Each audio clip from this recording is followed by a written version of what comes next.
I know I've been on Zoom with people who just call in and they don't show video. Yeah, I think if we see their names and we can hear them and we recognize her voice, that would be legit. I think she just got back in. She's there. Oh, there she is. Hi, Jen. Name's there. I think she's frozen. Okay, I know the you want to feeling. go ahead and let everyone in? I already did. So we should be broadcasting. And there's Kim. All right. So I just promoted Kim to. Hey. All right. Okay, well, it is 7 o'clock. Hi, Kim. So, Hi. meeting to order. Recording. All members are present. And I want to welcome everyone to our third virtual Board of Ed meeting. Our first order of business is to review and approve the agenda. Do I have a motion to approve the agenda? So moved. Gretchen, thank you. I'll second. Thank you, Glenn. All in favor? Aye. Aye. All right, approved. I just want to make a note to the public who are watching is that when you look at our agenda, you'll see budget listed. However, please be aware that we will not be discussing specifics about budget tonight, simply the calendar. The budget's too big a topic and needs its own meeting. So we're going to do that next Thursday night, and then if needed, we'll have other meetings past then. All right, our first order of agenda is comments from the public. We had asked that those be done by email. And if you didn't have a chance before, it is denoviol@wps.org. And the spelling is DENOVIOL@WPS.org. And we'll give a minute and let Lucille let us know if she's received any emails at this point.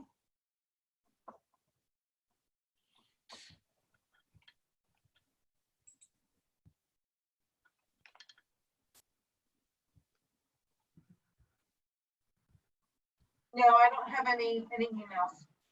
Okay, no emails at this time, so we'll take that as no comments from the public. There will be a time at the end of the meeting as well. All right, our first order of business is the consent agenda. Has everyone had a chance to review the consent agenda? Yes. Yes. Is there a motion to approve the consent agenda? So moved. Thanks, Glenn. Second. Thanks, Ruth. All in favor? Aye. Aye. Okay. Passed. Reports and recognition. Oh, we have the board chair's report. Cool. Okay, so for tonight, I just want to note that we've almost finished 6 weeks of online learning, and my reports always include some thank yous, but tonight they are more appropriate than ever in this not normal but virtual environment. So please bear with me. At the heart of the efforts towards online learning are the teachers and the students. On behalf of the board, thank you to the teachers and staff. We have always known we have an outstanding faculty. Now we know we have one that can pull off miracles. Thank you for your dedication, hard work, and connections with our kids. Thank you, students.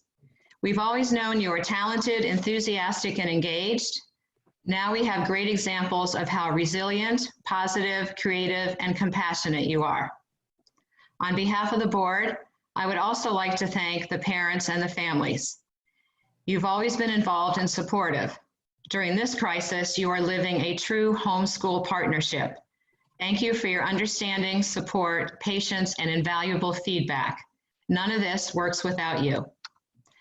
And thanks, of course, to our town leadership. Thanks to Lynn Vanderslice and her team for helping keeping Wilton safe and healthy. Like a lot of you, I now take long walks. On one of them, I met a parent I didn't know and we started chatting. He said something that struck me. We have to look for the silver linings in this crisis. If we don't, we're missing something. So here are some that I have found. 1, we respond quickly to a crisis when we work as a team. 2, we're doing a pretty good job of communicating. The updates from the superintendent, the newsletters from the principals, the messages between teachers and students, all are consistent and frequent. 3, we reach out. The parent forums at the schools are great exchanges. The counselor and teacher phone calls, the morning meetings are examples of connections. 4, we like some normalcy. Look at the Miller Driscoll TV, done virtually, but keeping a tradition and a habit that we've become addicted to. 5, we're creative. The high school photography assignment to highlight safe hand washing practices is just one small example. 6, we remember others. There are numerous examples of volunteer projects by students, both young and high school, from letter writing to food shopping to meal deliveries to musical serenades done outside. 7, we're adaptable. We can learn online. It's different, it's not normal, it's not the same, it can be frustrating, we hate parts of it, but we can do it. And 8, we move forward. The kids are learning, moving forward through our curriculum. So thank you to everyone. And that's my report. Superintendent's report. Excellent. Just a couple of things. Part of it, I also want to echo some thank yous, which I'll get to in just a second. But a couple of just announcements. Since last we met, we learned that the NAM Foundation once again recognized Wilton as a best community for music education. So we want to congratulate all of our music teachers and families and students who participate in the program, and nice feather in the cap for all of us in exemplifying what a great program we have all the way through pre-K-12. Also, I think we learned yesterday that Middlebrook School has been recognized as a U.S. Department of Education Green Ribbon School. So that's also a very, very special honor and recognition for all of the work and efforts around zero waste, promoting sustainability. So we want to recognize that community and also say a special thank you to Heather Priest and Tammy Thornton and their colleagues who have been leading that charge. So congratulations, everybody, on that. Next, like you, I'd like to just take a moment and express my gratitude to all of our teachers and all of our families. Their partnership is truly what makes this experience as successful as it's been, and I couldn't be prouder of our staff and the lengths that they've gone to get our e-learning program up and running. As you'll see just in a little bit, we scaled up quickly, we've iterated quickly, and we continue to refine a truly blended model of instruction. Our parents have also been just tremendous partners with their feedback. We continue to adjust and modify so we can better respond to individual circumstances. And, you know, Debbie, like you noted, to all of our students, I just say bravo. We need to take our hats off to them. Change at any level is hard, but adapting to an e-learning program virtually overnight and then continuing to remain upbeat, engaged, and really attempting to make the most of it is just about all we can ask for. I think our students are exceeding expectations, and I want them to keep it up. They're really doing a great job. So we're 6 weeks in, we've got 7 to go. And based on the feedback I'm hearing from parents, teachers, and administrators, it does sound like we're settling into a routine, which is positive. I think our next level of work will be to maintain the routine, but also keep learning activities fresh so we can continue to promote sustained engagement. I think we also need to continue to be really creative collectively and seeking to find new and different ways to support our students' social connections. That's going to be the one area that really starts to get difficult. And as we've been talking to people over this last week, I think that's the next area of real concentrated focus. And just a couple of other notes, which I know we'll get into either at the end of this month or early next month. But our administrative team has been thinking hard about reentry and next year. So we will begin the formal planning process tomorrow, and then we'll look forward to engaging with the Board of Education in those conversations in subsequent meetings. And then lastly, you know, we are working on those budget revisions, and we'll engage with all of you next week on that topic. So thank you. Thank you. And I hope people felt included when I thank the teachers and the staff, but I do want to do a special recognition to the principals and the district level leadership. You all have been amazing and so helpful.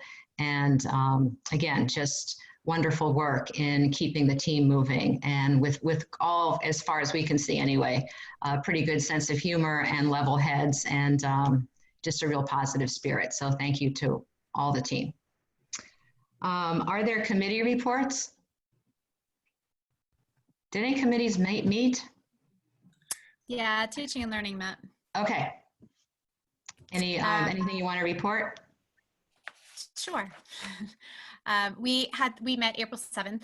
We had the opportunity to meet with all the building principals and discuss the e-learning and how it was going. We talked about what was working and maybe some things that could be improved upon. We also spoke about different ways to spend some of our curriculum days this summer, possibly taking a look at Schoology versus Google Classroom and providing some training. We've also, the school counseling review committee has been put on hold, and it will be revisited in the fall to allow the counselors time to focus on our students. But the English language arts review curriculum will meet again in May. I think we're meeting May 8th. May 8th, we're meeting. Yeah, I think we put that on the calendar or on the agenda. All right, great, thank you. Policy, did you meet? We did meet.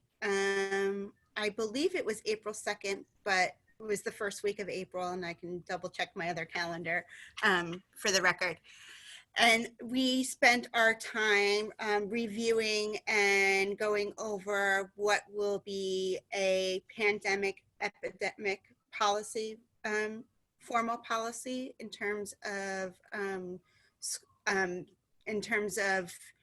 education and moving forward, and different types of responses. And that will also be coming to the board shortly. And then we also looked at different types of regulation models that might follow underneath that. Okay, thank you. Yeah, Business ops. Yeah, we have not met. We are scheduled to meet again next Thursday, the 30th. And clearly the main topic of conversation will be the budget. Okay, thank you. All right, that brings us to review and update of e-learning. Great. So I'm going to share my screen, and then we're going to have a number of folks walk us through this update. So let me do two things here. Go to present mode. All right. And then go to share screen. And I always forget that this takes 2 steps to do. Great. Okay. So you should all be able to see my screen now. Mm-hmm.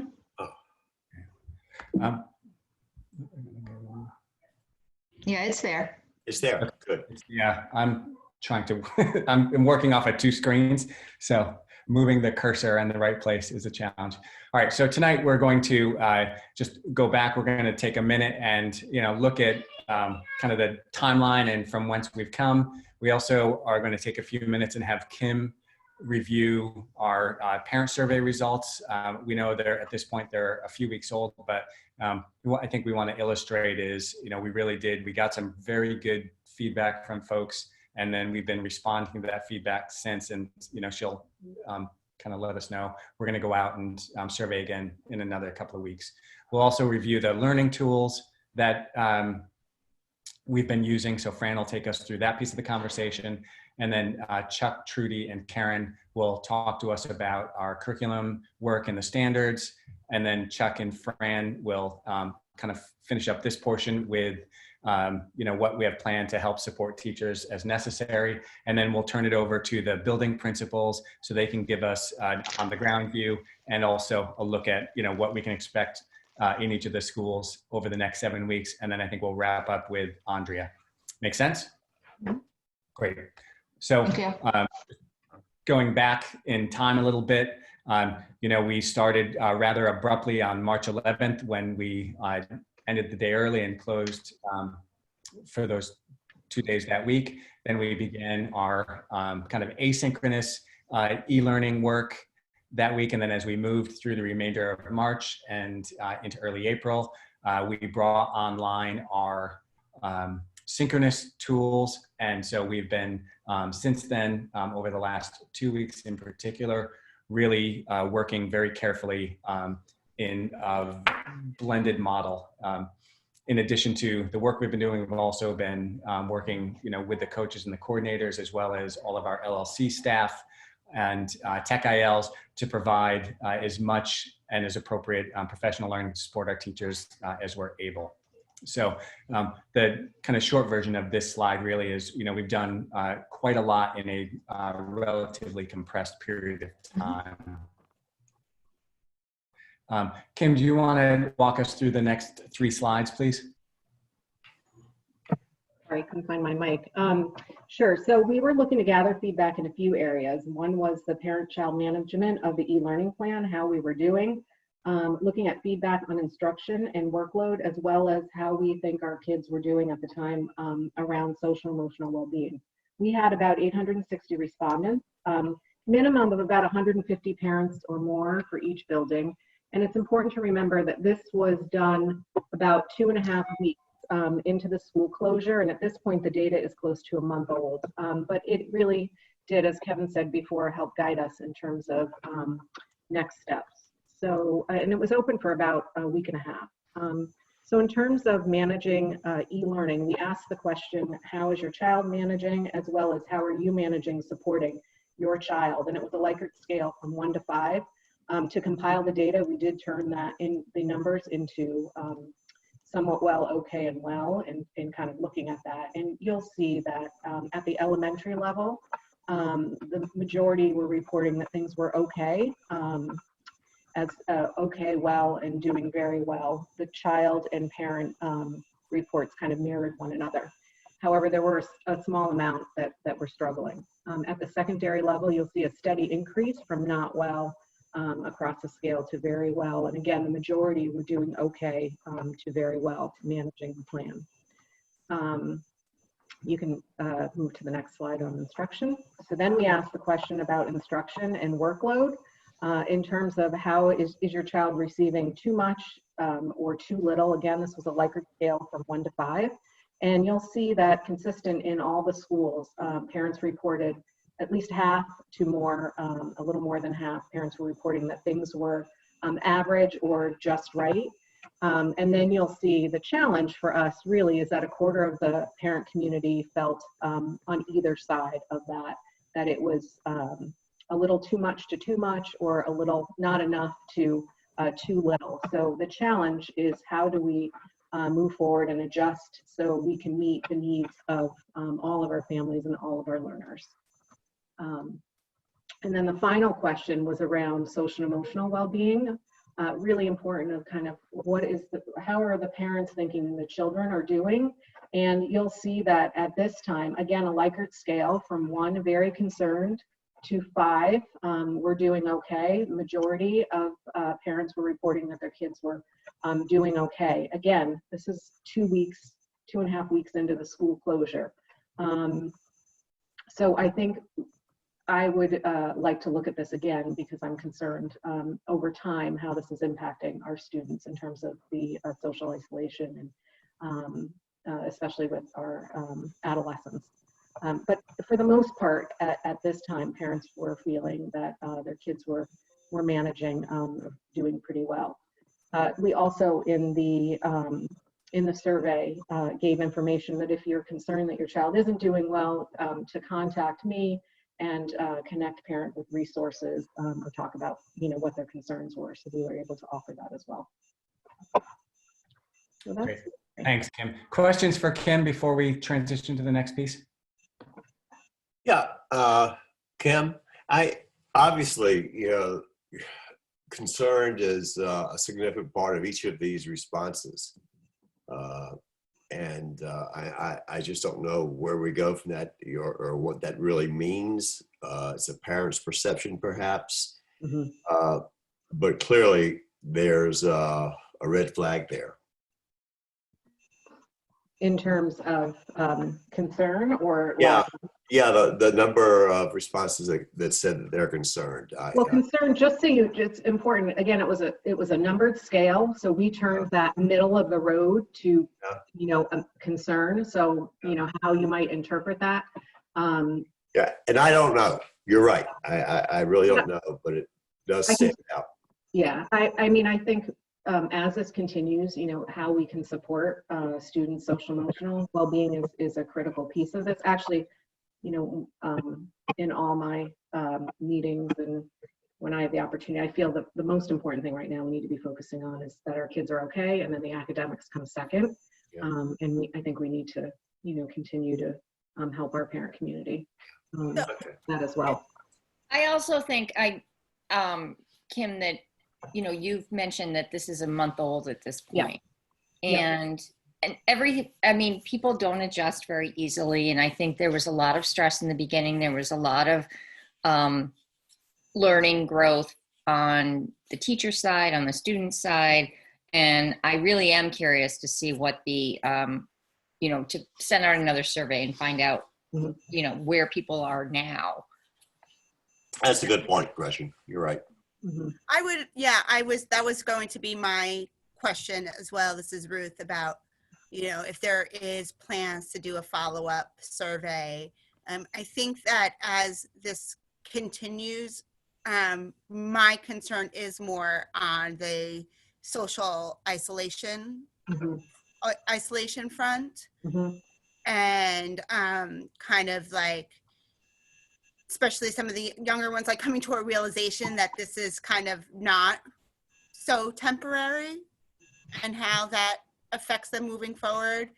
And to perhaps maybe couple that with like an open-end piece, if sometimes parents might have ideas about things that might help their children, or different things that they're seeing that are offered that work better than other things, to try to get a sense perhaps of that as well.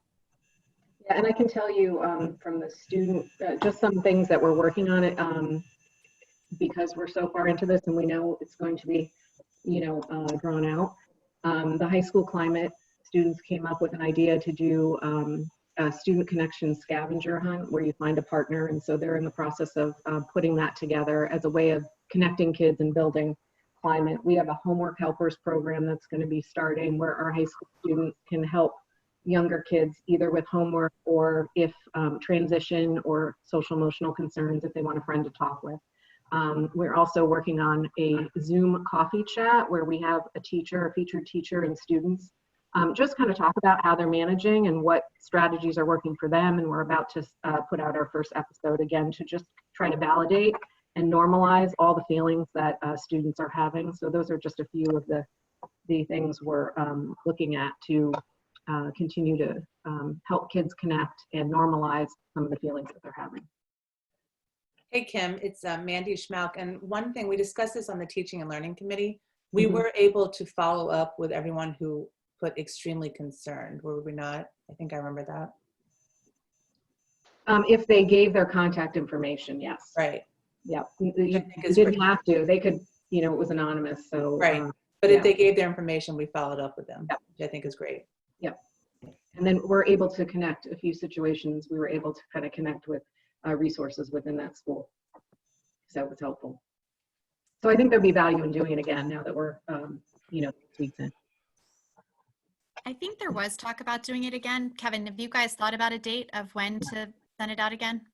Yeah, we haven't settled on a date, but probably within the next 2 weeks. So as we've been making changes to our e-learning plan, we wanted to give a little bit of time for some of those changes to settle in. So we'll go back to the administrators, either tomorrow or Monday, and we'll nail that down. But people can expect, I think at the outside 2 weeks. And Kim, I noticed in the daily update today from the staff that there was a line or a contact for families and students who might need more intense support, and which I was glad to see. And I'm just hoping that for families that might miss it in tonight's update, that the principals can also send it out somehow.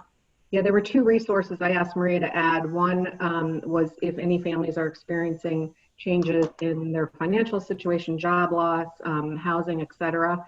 Right. Services as a resource for that. And then there's a new crisis line. It's called How to Talk, and it connects parents with a live clinician that can kind of talk them through any issues that they're having with their kids. So it's a great resource. Yeah, no, they sounded great. And I just thought that, the more we send it out, Yep. the better, in case we miss anybody. It's a great idea. So thank you. Great. We're ready to move on to the next piece.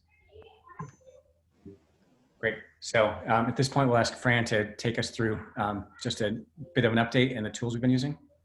Sure. This is just to reiterate that this is an iterative e-learning plan, and it has been evolving over the last 6 weeks. As the situation has necessitated, as we received feedback, we've been responsive. And one of the things that we've talked a lot about is the idea of asynchronous and synchronous tools being used. We basically find that both are very, very important. Synchronous is important because it provides that real-time interaction. Examples of that are with Zoom, live discussions, presentations, etc. Anything that's live and audio, video that provides that feedback is really important. But at the same time, asynchronous is very important because it provides flexibility and time for kids to have that space for creativity and application. So both of these are important, and what I've come to say is that our actual plan is a blended learning plan. We're going to go on to the next slide, and what I'm going to take you through the next few slides are actual data that is coming off of some of our platforms where we're able to look at the systems and see how things have been used over the past 6 weeks.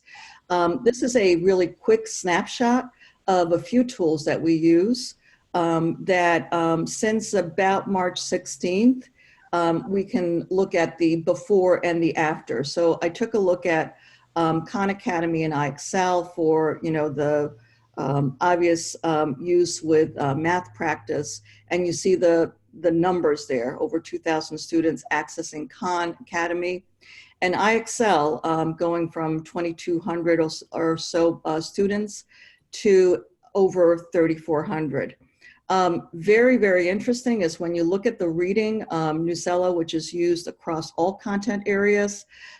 Before e-learning, we had students actually engage in reading articles and participating in quizzes, 1,900 quizzes before that time.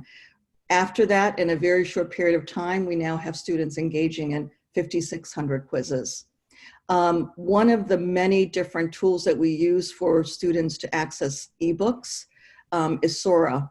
And Sora is really part of Overdrive. It's the equivalent of Libby from public libraries. And we've seen a 300% increase in the access to that. Not only that, but we also get data on how many minutes students are actually reading each time they open up a book within Sora. And that average is about 34 minutes each time. So that is very impressive as a snapshot. These following two slides are probably my favorite. What I'd like to do is just first of all explain what this is, and then try to explain the story behind it. So this particular slide is showing you a number of products, that is tools, digital tools, and resources that were managed by teachers before e-learning for the entire period of the beginning of the year in September till March 16th. What you see is a lot of tools being used, anywhere from about 2 to about 15 or so. And that's this one slide. This is the before e-learning, the number of products actually used by educators. Now, if you go on to the next slide and you take a look at that, you'll see immediately at a glance something very important. And this actually tells a story. So here's the story behind this slide. It's one of celebration of our teachers. It's one that basically says to us that they're engaging in risk-taking. They're going above and beyond, and they're doing all this for sake of our students. It's a story about the PD that they've engaged in and that others have provided. It's the fact that they've been working with colleagues and learning new tools. And it's all about a collaboration between everyone in the entire district that is collaborating on this goal of making sure that we do what's right for students. On to the next slide. this is a little bit more specifics about SORA, which I mentioned before. You see the actual increase in the access to ebooks beginning with when we started e-learning to now. And you see that gradual increase by week, which is really what I'm seeing in just about every tool that I'm looking at and every tool that our students and teachers have been accessing, is that gradual increase. So we're stepping it up. Yes, we're going to some sort of a normalcy and routine, but there has been much more engagement and much more use of just about every tool. On to the next slide. This is a different story altogether. This is about synchronous learning and one of the tools that's used for synchronous learning. As I said before, synchronous can be video conferencing, which is Zoom, as well as collaborating on a document, video chats, etc. But this particular one has a story within itself that tells something that is important about our educators. We actually took a couple of weeks to get Zoom up and going. It took us time to get the Wilton PS educational domain together, and we had it probably about the first week of April. So we're talking about 3 weeks time in which you're seeing the number of sessions, the number of participants, and the number of minutes all increasing 2 or 3 times. This is a better and a clearer indication of how things have changed in terms of the number of minutes from April 1st to the present that everybody's been engaging in Zoom and video conferencing, up to 60,000 since I last took the stats, minutes per week, that is. It's a lot of time. Mm-hmm. Fran, can I just ask you a quick question? Mm-hmm. Is that teachers only, or is that including admin? It includes teachers, students, and admin. Okay. Mm-hmm. Thanks.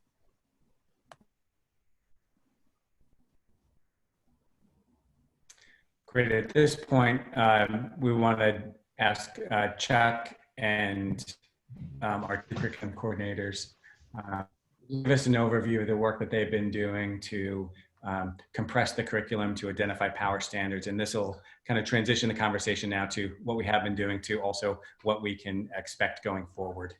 So Chuck? Sure. So I just wanted to start by thanking Trudy, Karen, all of our instructional leaders, our team leaders, and our coaches and our teacher teams for pulling this all together. You know, it was a lot of work, but I think it provides teachers, students, and parents with a very clear sense of what the end game is. And hopefully it brings down the level of concern or anxiety that any one of those people may be feeling. To that end, I did want to emphasize that even though this is a compressed curriculum, these standards are still somewhat aspirational. You know, delivering the curriculum in a total e-learning environment is new for all of us. And I think our teachers and our teacher leaders have done a wonderful job at identifying what they think is achievable. But I have to be frank, it's still just an educated guess on our part.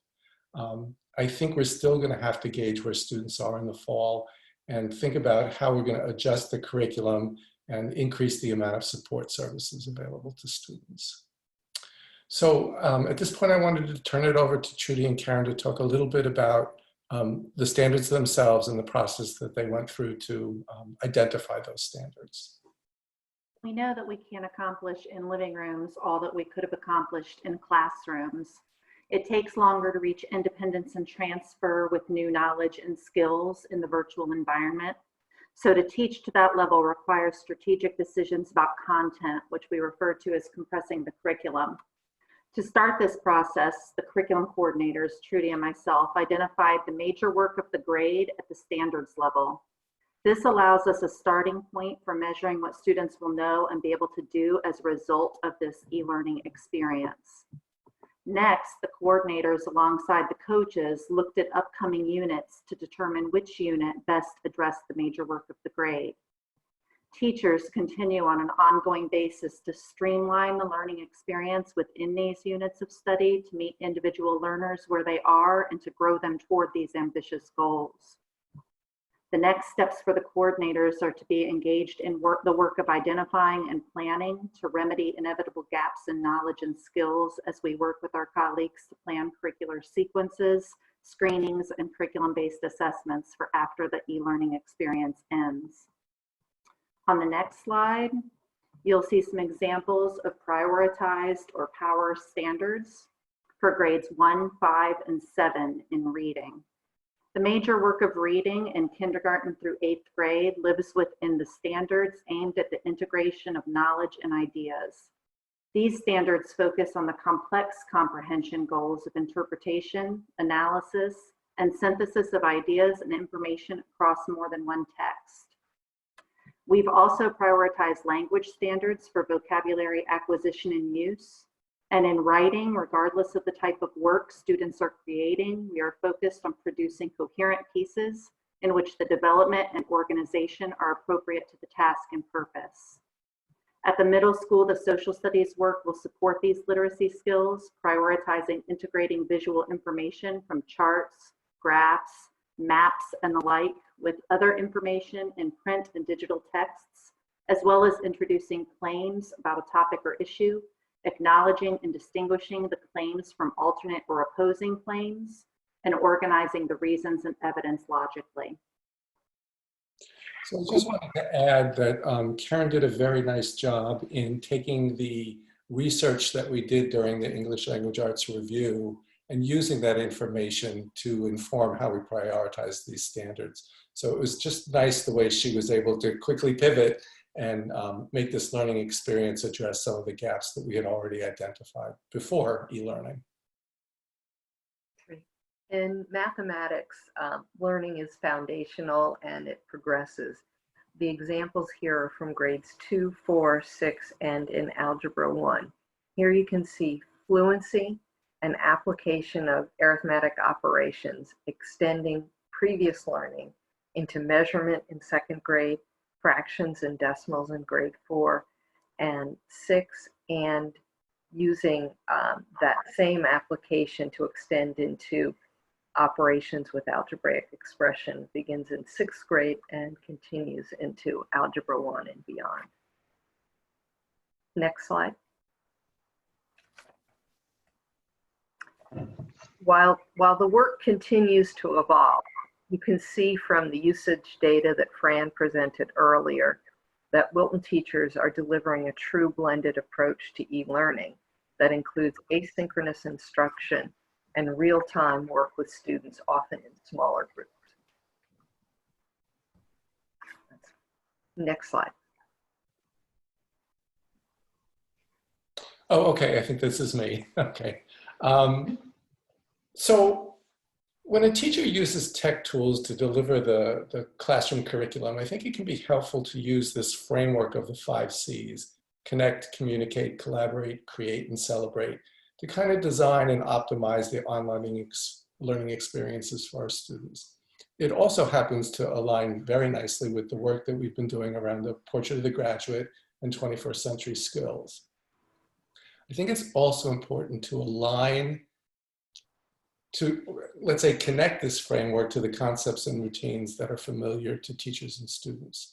So this graphic was developed to help teachers in particular to think about how they can deploy various tech tools in service to the components of a traditional lesson plans.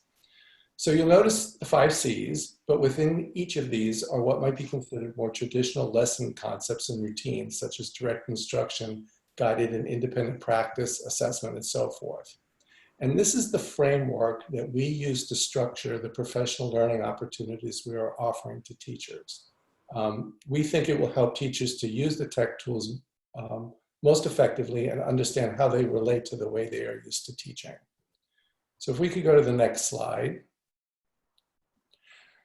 So this might seem at first glance to be a little complicated, but in fact, it makes a lot of sense. So let me kind of explain the structure. You'll notice the middle column has to do with that concept of connect, one of the first C's. And it deals with student well-being, connectedness, clarifying directions, community building, and engagement. To the left of that are the synchronous activities and tools that can be used to address connection. And on the right side are the asynchronous tools and methods that can be used to address that. And what Fran and her team has done in a very nice way is to lay out the various ways and then connect it to some of the professional learning modules that we'll be offering to teachers. And Fran's now going to go through the subsequent slides for each of the C's: connect, collaborate, communicate, create, and celebrate. So Fran, I'm going to turn it over to you. Okay. Well, this is actually a continuation of the professional learning that has been taking place from the beginning of the e-learning journey, basically. We started with a lot of PD on the basics and the fundamentals of setting up the systems, from Google Classroom to, we moved on to a couple of weeks later, how to do Zoom. One of the things that I mentioned before is that Zoom, Google Hangout, a lot of these synchronous type tools are brand new, never used. They were not part of our digital toolbox prior to even 3 or 4 weeks ago. So we did a lot of tool-based type of PD. What we're moving into, as Chuck was explaining, is this 5 C's of a digital lesson, which actually is aligned to a portrait of the graduate and to a lot of the ISTE standards, for example. So when we look at using tools synchronously and asynchronously for communicating, we may be looking at using Zoom, but going a little bit deeper with each of these is really what we're going to be looking at. Is, for example, with Zoom, you can use whiteboards. You can actually do what we're doing right now, which is sharing a presentation. You can do a variety of different things. So we want to go into each of these tools and look at them a little bit deeper for the purpose of the actual instruction. So rather than it being just about the tool, we're looking at the instructional practices. As we go on to the next one, beyond communicating, we're doing a lot of collaborating. So, you think about collaborating when you're working in small groups and you're having actual real live discussions. Zoom, for example, has a way of doing that through breakout rooms. But we also have ways of doing that asynchronously with back channels through discussions and Padlet, or even just feedback using a Google Doc or form. And then, of course, creating is a very ripe and great area where we can have students actually be creative using video and using a variety of different tools to create with. And then finally, of course, we want to celebrate their work. And that's really where we're going to get to the end of the year. And we want to be able to memorialize some of the wonderful work that's coming out of this that both our teachers and our students are engaged in, and having that in some format so that students can actually take that with them. And we'll look at how we can do that through the tools that we have as well. So I just wanted to emphasize that, and Fran mentioned this, many of our teachers are already doing all of these things. We've kind of laid this out in terms of professional learning, but that doesn't mean that teachers won't be doing these things before the offerings are actually there. It's really just designed to enhance a teacher's skill set in delivering the curriculum in this total e-learning environment. Great, thanks. Questions, comments for Chuck, Fran, Trudy, Karen, before we transition to some input from the principals? I just have a quick kind of question / request if possible. So you discussed kind of the priority standards or the power standards and that they were set for each grade. Is it possible that those could be more widely shared? Sure. I think it would be helpful as families are kind of juggling their own kind of learning day and priorities within the amazing things that are offered. If we have a better kind of global picture of what kind of the aspirational end game is. It's a good suggestion, Ruth. I want to be careful about messaging it because I don't want parents to misunderstand what a standard is and how we go about measuring it. But I do think it's good to give everybody an idea of what the end game is. Yeah, maybe. Just so like I know when I'm working, even as a mom, when I'm working with my children, like I need to be a little bit, I have younger kids that are more hands-on, I'm more hands-on with, and I just kind of need to be a little bit strategic within, you know, their bandwidth and mine. Absolutely. And maybe you could give us some suggestions on how that might be best communicated to, particularly to parents. Yeah, I think that, you know, to some extent, I think that it's really, I mean, it's really kind of, even if it's broad in the sense that these are the things that we, you know, would like to kind of see achieved by, or I understand that the word standard can be a little bit complicated, but there's fiction writing going on and nonfiction writing going on, fiction reading and nonfiction reading, and kind of if I kind of had an understanding about what the core skill that's trying to be achieved, then perhaps I can help, you know, focus my child's attention on those you know, those more directly than on, you know, me just asking her questions that might not get to the same point or the same idea. So maybe what we could do is actually post the formal document with the standards on the website, but then maybe translate them into parent-friendly language that we can direct towards particular grade bands. Yeah, I think that would be really, if it's not too onerous of a task, I'm not looking to, you know, double anybody's workload. But I think that could be helpful, especially as the learning advances in time and, you know, different types of barriers, you know, rise and fall within families and children themselves. Sure, I don't think it'll be a heavy lift. I think we can do that. Thank you. Hey, Chuck, it's Mandy. I just wanted to thank you guys. It's amazing the strides that we make every week and that continue to make. And I also just wanted to acknowledge something you said, that we cannot replicate in the classroom what we're doing at home. And I think that's such an important comment. There are so many parents I've talked to who are having parental anxiety that their children will fall behind. And I just think it's so important that we aren't teachers. I don't have the expertise to be a teacher. I've almost thrown the towel in multiple times. And I just think that's really important that we've talked about it on our teaching and learning committee, that we'll catch them on the other end and we'll do what we need to in the fall. So I just hope that parents aren't, you know, I've talked to so many people who are talking about summer school and tutors and the screaming and the fighting and the yelling that's going on to try and keep their kids engaged in full school, but this is not full school. So thanks for mentioning that. I so appreciate that, Mandy. We don't want anybody feeling bad at home because of the things that we're pushing out. So you're right. They need to lighten up on themselves, lighten up on their kids, and reach out to us if they're struggling. We can help.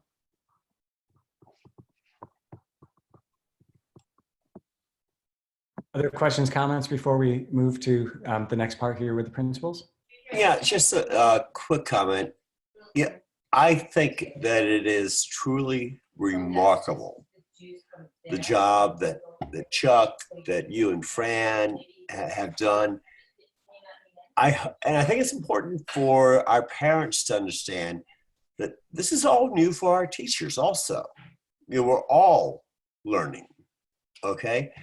Never in a million years did our teachers think they were going to be put into this situation where they were going to have to learn an entirely new set of skills of, you know, distance learning, e-learning, whatever it is. And I think that all of us, I mean, I think our students are doing incredibly well.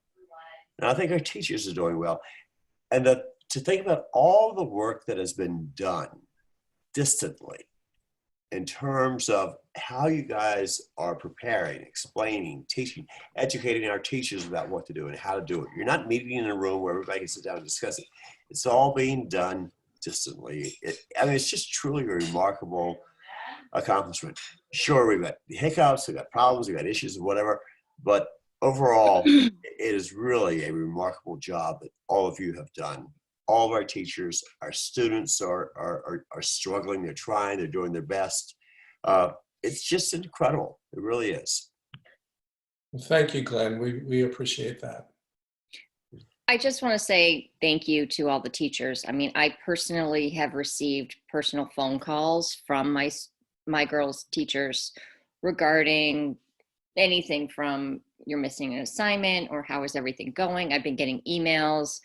I think the communication is amazing. The times that some of these phone calls have come in during the day has been impressive. And I really do appreciate the fact that I feel like our teachers are going above and beyond, and making sure that everybody is where they should be, or at least, you know, trying to stay on track. And so thank you. Yeah, I just want to add my thanks and how impressed I am with the whole presentation, taking into account the social emotional stuff, giving us the quantitative data about the number of tools being used and the, you know, the sort of progression over time. And it seems like, you know, we're getting stronger every day. But to Mandy's point, it is not normal, traditional. So we just sort of have to, you know, think our way around some ways of being different. And, you know, many of you know that I'm not that comfortable on Facebook, but I went on Facebook and I found a friend of mine had posted this letter, and I think it bears reading. It's really short. It says, April 17th, dear parents, don't stress about schoolwork. In September, I will get your children back on track. I am a teacher, and that's my superpower. What I can't fix is social emotional challenges that prevent the brain from learning. So right now, I just need you to share your calm, share your strength, and share your laughter with your children. No kids are ahead. No kids are behind. Your children are exactly where they need to be. Love, all the teachers on planet Earth. So I thought that was a great letter. And I think if we just sort of keep that in mind, and it seems like that's where we're going in terms of the blended learning and the balancing and trying to take into, you know, the affective needs and the content needs. I think we're doing an amazing job. And of course, not every day is perfect, and not every day, and there certainly are glitches and challenges.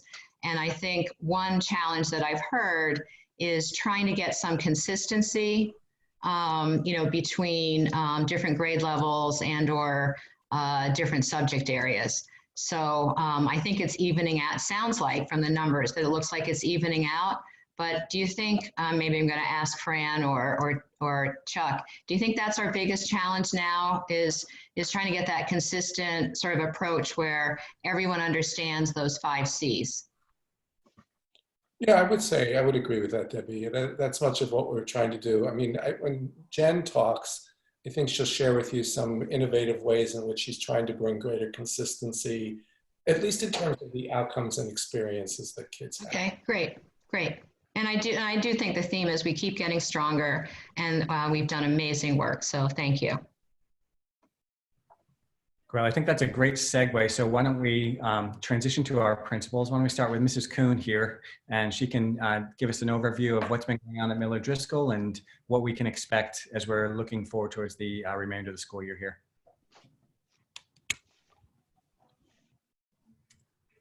Sorry, I just said something brilliant and I was muted. So, okay, don't worry. So I think you'll hear the principals tonight. We're going to follow a similar format that Kevin had given us with kind of an e-learning update, how we're addressing kids who aren't accessing any of the supports that we're providing, and then what you can expect in the next 7 weeks. So my update will be pretty short. Again, the experiences to date are that the parents, the teachers, and the students are doing amazing things and learning amazing tools.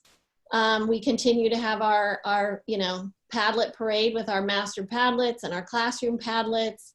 We have mini lessons that are consistent by coaches in reading, writing, and math, and by the specialists in art, music, and PE. Teachers post morning messages every single day. They do read alouds at least twice a week. They do weekly Zoom classroom meetings, and this week they're piloting some small group and individual meetings that are live on Zoom with kids based on student need. Special ed and related service and intervention are providing individualized supports to kids. And again, based on whatever those intervention goals or the goals and objectives in the IEPs. And we also did some parent forums last week. So we got a lot of great feedback. I know Debbie and Ruth were at our 3 o'clock one. And, you know, we did a lot of celebrating also the parents who I said, you could call it a parent forum, but you could also call it a faculty meeting, because now that they are teachers in their homes, we kind of considered it a faculty meeting when we met with them. Things that are going well, I think we have a good balance, like Fran talked about, of synchronous and asynchronous, so it gives people flexibility. And we try to be as consistent as possible, communicating the schedules for the Zoom sessions so that parents can get those things into their calendars, because unlike some of the older students, kids still need some support to sit and access. We continue to focus on kids' mental and emotional health is the first and foremost. We look for things that we create and make sure they're developmentally appropriate. And again, like I said before, we are keeping things very consistent. The places we need to grow, we're looking at ways to, again, provide more specific feedback to kids and to be able to support parents in some of these tools. And then there is this interesting phenomenon of, you know, 6 weeks in and 7 weeks to go, and some of the novelty of some of the things are wearing off. So we're looking at how we change up things just a bit to keep everybody motivated, the teachers, the students, and the parents. And then just continue to get feedback from all the stakeholders. At Miller Driscoll, the majority of our kids are participating. We have less than 10 students pre-K and K who are not participating. We only have 2 students in first grade who are not participating, and only 6 in second grade.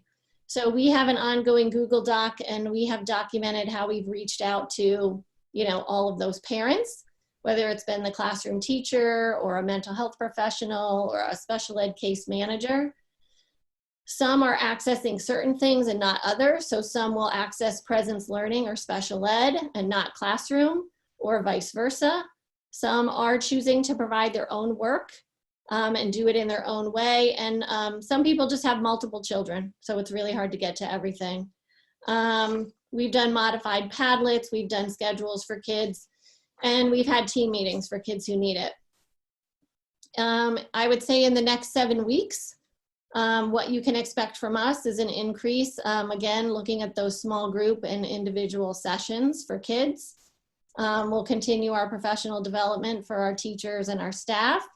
We would, once you all decide on hopefully approving our grading plan, we're gonna have a parent forum on that grading plan and how they can give us some support. And then we're looking for some fun things that we normally do at the end of the school year, because it's a big celebration at the end, and how we can do those electronically. So we're doing, we have planned an electronic version of kindergarten orientation. We're doing something called ACEs next week, which is all children exercising simultaneously. So we're figuring out how to do that. Celebrations of learning, some things around second grade picnic, and then some transition activities with Dr. Falcone and her staff for second graders going up to third grade. So that's my quick summary. Thanks, Kath. You're welcome. All right. Hi, everybody. Like Kathy, we are moving along here. Just want to shout out some glows. You know, my teachers, I could not be more grateful and thankful for the team that I get to work with every day. Unfortunately, not in the same building anymore, but remotely, and just could not be more proud of the work that they're doing. They are doing whatever it takes to meet our learners. They're seriously like knocking it out of the park. The teachers, the coaches, our LLC staff, all of my admin team, I'm so thankful for. The coordinators, everybody at central office, our special ed teachers are just extraordinary. And, you know, they're all working together to work smarter and not harder. and they're doing what it takes to meet each one of our kids' needs, and I'm just thankful. I think another glow is the collaboration we've had with our families. They've given some phenomenal support that has helped us to refine as we've moved forward. In regard to the student engagement, you know, there are a couple students in some of our classes that we still continue to worry about. At every one of our admin IET meetings with our teacher teams, we kind of check in and have updates on each one of our students, and just try to figure out where we are and who we need to contact. The counselors and the rest of our mental health staff have been phenomenal. You know, one of the other glows that I think has really kind of settled in as we, you know, the sense of reality that you guys have all talked about, that we see some of our kids, you know, the reality sinking in. We're starting to lose a little bit of engagement, and I think they're getting a little more bummed out about the situation we found ourselves in. But I also feel like as we've kind of reached this week 6 milestone, that there's a lot of routine in place. For example, the curriculum's kind of settled in. And what that's done is that it's kind of opened up everybody's brain space, I guess, for some more creative opportunities that have really helped to then re-engage our learners. We've had house-based community boards on Padlet. We've had whole grade level kind of scavenger hunts. There's been social gathering on Thursdays. I get a chance to meet with all of our kids who show up for a lunch bunch, and we have a, you know, a live read aloud. And today I was able to introduce our new Let Grow classroom, Google Classroom. So we're looking forward to getting that going. And just as routines have settled in, it's given us the opportunity to be a little more creative. Some of the areas that we kind of look forward to is continuous calibration and growth for the use of e-learning tools across our school using the 5 C's. I think that, you know, what Chuck said is really, really important. It's really to enhance and leverage the tools. I think that we really have done an extraordinary job learning these new tools, and now we're going to use them to kind of help us enhance the experiences for our kids, but also to make it easier for the process of teaching remotely. You know, one of the things I had written down here, and Debbie, I was so glad to hear you read that letter. That's been one of my favorite things on Facebook. But one of the things that we are going to grow and really rally around is the concept of reentry. And we've already got teams of folks already on that and figuring out, you know, what we're going to do to figure out who needs what and how we might need to organize differently within our schools. And, you know, just rest assured we're on it, and we're going to get each one of our kids where they need to be. So please know that. So I kind of organized the where we've been and where we are based on 4 categories: on the schedule, the curriculum, professional learning, and priorities.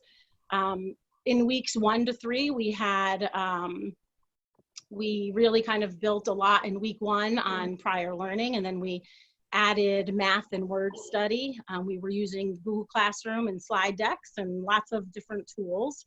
Our priorities were really focusing our teachers on building those connections with our students through morning meetings and read alouds, and our coaches and curriculum leaders worked a lot on the curriculum while our teachers focused a lot on just learning the new tools. When we moved into kind of weeks 4 to 6, we revised our schedule and kind of moved into the final schedule, which prioritized our academics in the morning, a curriculum block with specials in world language kind of right after lunchtime, and then an extension block for some more enrichment opportunities after that. We began to implement the new reading and writing units at that time, and a lot of our professional learning focused on the synchronous and asynchronous learning tools. Our priority, you know, has been to maintain student wellness. We began to implement Wellness Wednesday. Some of the cool things that happened just yesterday was Wednesday. We had Happy Earth Day, where we had lots of ideas in 4th grade where they were able to give back to the earth through some special activities. There was a math scavenger hunt. And also our special areas have created a really cool choice board for additional special area opportunities for our students. We also have really amped up the number of emails and phone calls to ensure student engagement. Looking forward to the next few weeks, I'm not really anticipating any change in the schedule. We're really happy where our schedule landed. In regard to curriculum, we'll be moving into working on the e-portfolio and prioritizing the standards, and as well as various student levels of engagement with the different curriculum areas. We will continue to work on leveraging and enhancing, as I said, the e-learning tools through the 5 C's. And we're also going to be looking at some professional learning going forward for our special ed, for our interventionists, on using some of the different DIBELS tools for our classroom teachers, using the a more significant analysis of the spelling inventory and the TC running records, so that we really can figure out where our students are when they enter, hopefully in the fall. And then we're also looking at balancing and, I guess, calibrating our experiences for different categories. This is what Chuck, I think, was talking about. But we've really prioritized that each one of our students really need to have 4 different components or access to their teacher through these 4 different ways. So the first is obviously building connections. How are we building connections with the students, with families? So things like morning meeting, read alouds, newsletters home, phone calls home, the Padlet community forums that we've started.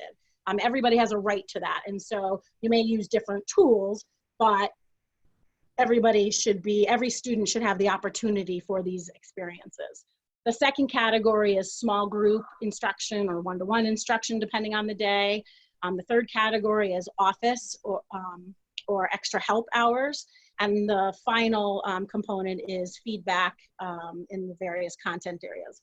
And so what we're doing right now, over the last week or two, I guess we've been working with our leadership team, who is fabulous, and just brainstorming everything that we're doing to meet these different needs. And the families can expect to have a newsletter or an email kind of sent home explaining how their team is and your student should be experiencing these different components. So I think, although we don't want everybody doing it the same, teachers just don't teach the same all the time. Each student has the right to those experiences. So families will get a little bit more information on that. Going forward, we're working with our special area staff and our paraprofessionals to kind of leverage their roles to increase student connectivity and sense of community. As I said earlier, we're going to start our new LECRO during social distancing. We're looking into restarting some of our enrichment clubs virtually, looking into some science and STEAM enrichment, and obviously we're going to be working next week with administration, the PTA, and then teachers, thinking about closing houses and transitions going into getting ready for the end of the year, and then moving into the new year as well. That was a lot. Any questions? Jen, as a parent of a Cider Mill student, thank you so much. It's been awesome. And the scavenger hunt was phenomenal. I had no idea I had so many hexagons in my house. Thank you. Thank you, guys. Great. Lauren, you're up. Hi, everybody. So we are coming off of another successful week at Middlebrook. We had our 10th of 10 parent forums today. I want to say thank you to all the parents who came out. We had some really great conversation. I would say in terms of things that are going well at Middlebrook and that we would continue to grow, we always want our first statement and the first thought we have when we approach our work is that we're starting with a commitment to student wellness coming first. And we certainly hope that parents and students are going to reach out to us if there's ever an opportunity where we can support them and help students strike a more healthy balance in the work that they're doing. Middlebrook is really working hard at staying connected with students. We're doing a lot of follow-up with students and families, and I think that there are a tremendous number of students who have some version of a personalized version of the e-learning going on. One of the things that we really benefit from at this time is the fact that we can leverage the team model. Our teams know their students very, very well, and they meet daily to talk about how students are doing, how they're presenting, track their participation, and as we mentioned, to individualize plans or supports as needed. A lot of our team teachers are popping into the academic labs or integrating themselves into the rest of the student day in a really lovely way. So I think that those kids that we know need a little bit more outreach are certainly getting it. Part of what's going well, I think, is that we're continuing to provide a robust and well-rounded middle school program. When you think about the diversity of experiences that we're supporting kids in an e-learning environment. So all of our teachers are pushing out, varied and purposeful learning activities for students to engage in, and spending a tremendous amount of time trying to give personalized, meaningful feedback to students. One of the things that definitely is a huge commitment that we've made is to keep our learning opportunities aligned across an IET. That helps for consistency in student experience, but even more importantly, we really believe in mixing kids up as much as possible between the teams year to year, so that when we mix together our students next year on a team, they'll have very common experiences in terms of what they've been exposed to from curricularly. So that the teachers will be able to pick up and really have a good understanding of what was and was not introduced to students in the previous year. Certainly, we have a celebration around the innovative use of technology. Our teachers' growth and confidence in making use of a broad range of tech-based learning opportunities has been really wonderful. And it's a real celebration to see teachers making purposeful, thoughtful decisions about which platform or which format would be best suited to the content that they're teaching. And I do think that they're striking a nice balance of, we don't want to throw out so many new platforms and tools that kids find it too much to manage and that it's just another organizational challenge, but we also want to keep it fresh for students and not have it be that every day is rinse repeat. And the feedback really seems to be very positive on that. Teachers are working on always, I think over time, they're becoming increasingly efficient in their approach to communicating, which is increasing the frequency of their communication with individual students and families. And certainly we're focusing and prioritizing that targeted, purposeful communication for students in need of support.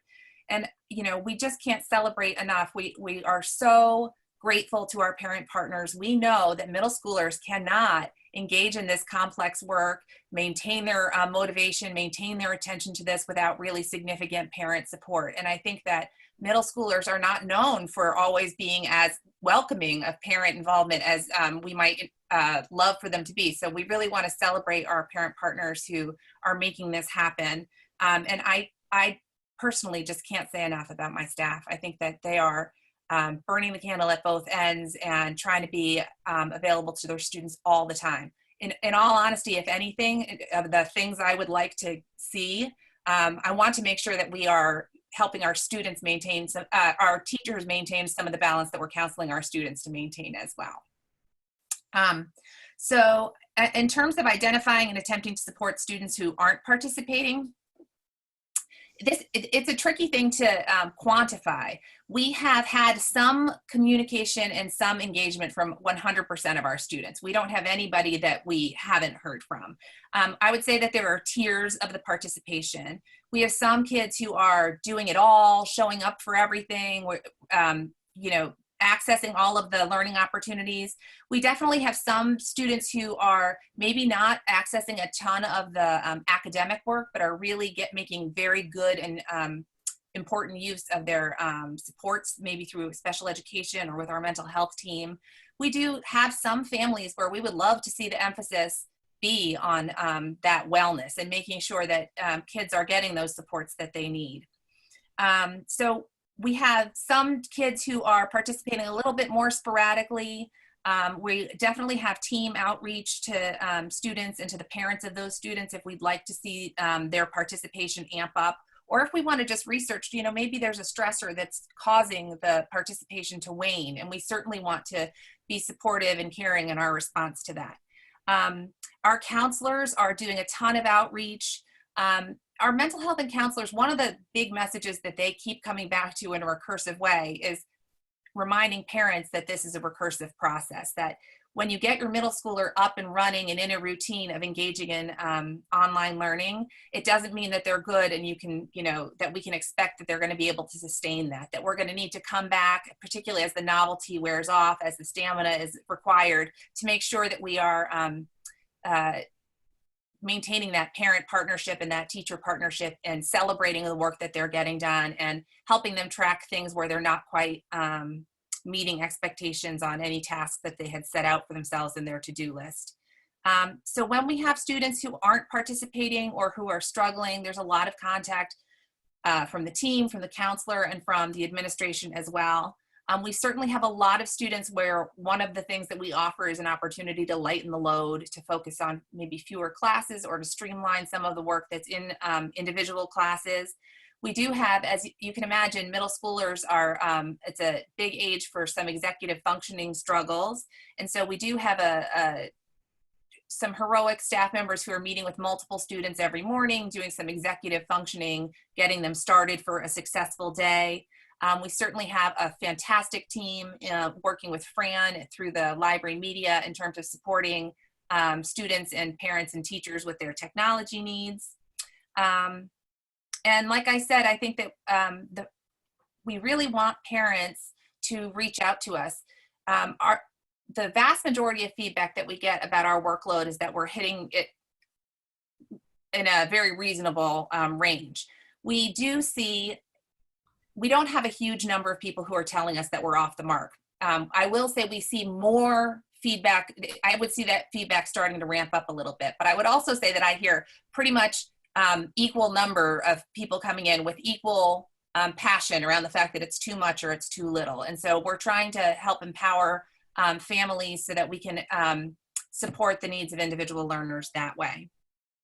So going forward, you know, we really want to think about how we can help our middle schoolers finish strong, ways that we can continue to evolve what's going on in their e-learning so that it supports their motivation and engagement through the spring, maintaining some of those emblematic springtime traditions in another format so that they get the team experience. We think that the culture of the team is a really important part of the middle school experience. We really want to plan how we can have a year an end of year that's happy and healthy for students and teachers. And certainly we're planning, while we're working on today, we're always planning with an eye towards what would a reentry plan look like, what would our assessment practices need to look like in the fall in order to make sure that we identify, in some courses it happens, in maybe some disciplines we do a lot of sort of looking at what skills kids are bringing in the right at the beginning of the year, and some other disciplines it'd be more that at the beginning of every unit we'd be doing some research on what kids need. So we're working today, but thinking down the road as well. So I will say, again, I cannot sing the praises of Middlebrook staff enough, and we really want to thank our parent partners, and just our kids are doing, the vast majority of our kids are really very engaged, and the work that they are doing is, you know, meeting our expectations, and we just are very, very proud. Thanks, Lauren. Anything for Lauren before we move on to Bob here to bring this portion of the conversation home? Well, I have to say, as a parent of a Middlebrook student, it's been awesome. So thank you as well. Thank you. And that's all I wanted to say as well, is that, you know, I've been so happy with the communication that I have had, as well as my children. You know, I go and double check on things and no, I've already talked to them. And so the communication's there, and I appreciate it. I'm glad to hear it. And I will just say one more time, there is not a single question that a parent could ask that we wouldn't be happy to answer. So if there's anything lingering out there, just don't hesitate. And, you know, if you don't know who to send the question to, feel free to send it to me and I will get it off to the right people. Thanks, Lauren. Thank you. Thanks, Lauren. Go ahead, Bob. Thanks. Well, good evening to our Wilton High School Warriors Nation. It's good to see everybody tonight. I want to begin by commending our teachers who are connecting with students first and focusing on the human connection or the human element of what I always talk about and student wellness, because our teachers really miss the students. And we certainly miss our school. Teachers are offering right now a blended learning model with synchronous opportunities, including Zoom and Google Meets, and live feedback in Google Docs.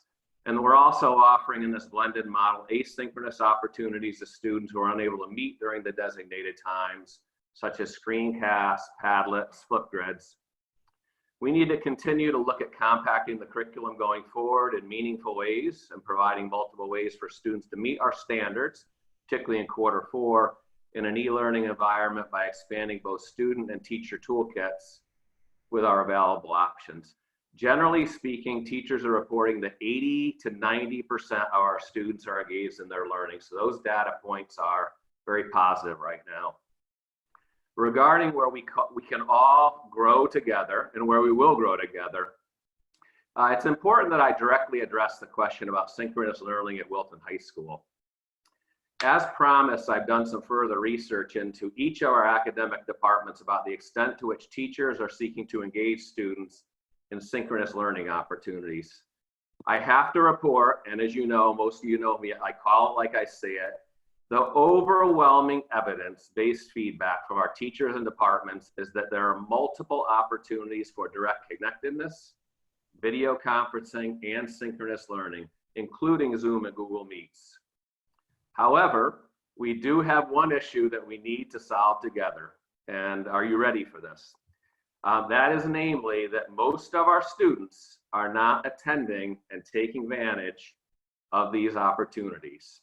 The teacher reports are consistently relatively concerning, with many reporting that only 2 or 3 students are checking in when they have a Zoom session or Google Meets. So that is now going to be in what I would describe as the rear view mirror. We have to all own this situation. We have to solve it together. We've emphasized from the start of e-learning that we need to monitor and adjust as we proceed. This week, I sent a message to our students on the Morning Warrior that these synchronous learning opportunities are mandatory. And I am now seeking the support of our parent community, ensuring that you are engaging with your children to ensure that you're aware of these opportunities, that you're reviewing them in Google Classroom with your child, and that you will ensure that your children are present and engaged with our teachers. As always, our teachers will continue to learn and be prepared to meet with our students and meet them more than halfway. And I believe firmly and wholeheartedly that our Wilton High School families will do the same. So I want to thank all of our teachers, students, and families in working together to bridging what I've called a little bit of the divide between our perceptions on synchronous learning. And we can and will do this. I have the greatest faith in our school community. The second question that Dr. Smith posed about identifying and supporting students who are unable to participate. So we've been doing amazing work as a school team. In terms of identification, our school counselors continue to send out weekly check-in forms and follow up weekly with students who are disengaged. We're monitoring attendance data, and counselors, teachers, and administrators are reaching out. Our mental health team is amazing under the leadership of Debbie Marino and Lorraine Morlath and Kim Zemo and your administrative team. We meet regularly, we discuss students facing challenges, and we problem solve, and we devise intervention strategies. And then we become more iterative and we refine those strategies. So it's been tireless and a group that's been so committed to this important charge in what I would describe certainly as an equitable, high quality supportive school system. Our teachers, again, amazing work reaching out to individual students, emailing, copying us and the school counselors so we can reach out. and our administrators have been reaching out and engaging with students and families. The aforementioned mental health team has been meeting regularly to strategize on supporting disengaged students, including and up until even wellness checks and actual home visits to home. So the work has been amazing. We would estimate that we may have 5% of the students right now who are not participating. And even if it's 5%, which some might say in a high school is relatively low, that is too high for us right now. Our charge now is to never give up and to do anything possible in engaging and supporting these students and families in our Q4 standards. So looking forward, what can we expect in the next 7 weeks? Our teachers will continue to focus on making connections with kids and focusing on wellness and providing a rich curricular experience rooted in these core standards that we're going to talk about in our grading plan. Our teachers will continue to provide really deep formative feedback to students to help them grow and meet the standards that we've identified for Q4. And equally importantly, to be prepared for next year, because we're really already focusing on next year and what we need to do so that students can start with a level playing field. Our students will continue to experience a variety of rich learning experiences in our engaging environment, and our teachers will continue to do the best of their ability to meet the students where they are and to continue and learn and grow together. So that will be important. I and our community will continue to communicate with our students and also with our families. Our parent forums, I think, were wonderful opportunities to communicate, listen to parents, I think in a transparent manner, answer all of the questions that parents ask from the heart to show them that we care deeply about their kids. And them as parents, we recognize how challenging it is right now. And parents can anticipate from me in the next couple of days, certainly by this weekend, clear communication about what I'm talking about here with our blended learning and also about our grading plan, which I think right now is widely anticipated. And finally, we will continue to work very diligently to figure out ways to celebrate all of our students, and in particular, the outstanding senior class of 2020. We had a graduation meeting within the last week, and we will not give up on some type of an appropriate and really wonderful celebration of these kids and our community and our families. So we're all looking forward to that going forward. And that's my report. Thanks, Bob. Bob, can I just ask a quick question? In the vein of fostering kind of parent involvement in student participation, is there a mechanism for parents to know what the synchronous, or what I like to call, shared time learning opportunities are without relying on their children or getting into their child's Google Classroom? Well, I have to be really honest, and that's going to be the best approach. What I would say to parents is, focus on the e-learning template, okay? Because I think that kind of gives you a little more direct and granular focus. And in my conversation today with our outstanding PTSA president, Lorianne Sommier, that was something we talked about. She's always advocating for the parents, and so that's part of the discussion that we had, and we are already reaching out to, Don and I conversed about this earlier. I suspect we've already reached out because I asked Don to do this. Directly reaching out to the ILs and see if we can refine that process so that it's less, perhaps I'm overstating it, but cumbersome for our families. But again, I have to try to overstate that having the conversations with the students about what's in Google Classroom and, what is no longer viewed as optional, what is mandatory. I think we'll have a better shared agreement then about what these synchronous opportunities are. So we are still working on that to try to make it as turnkey as possible.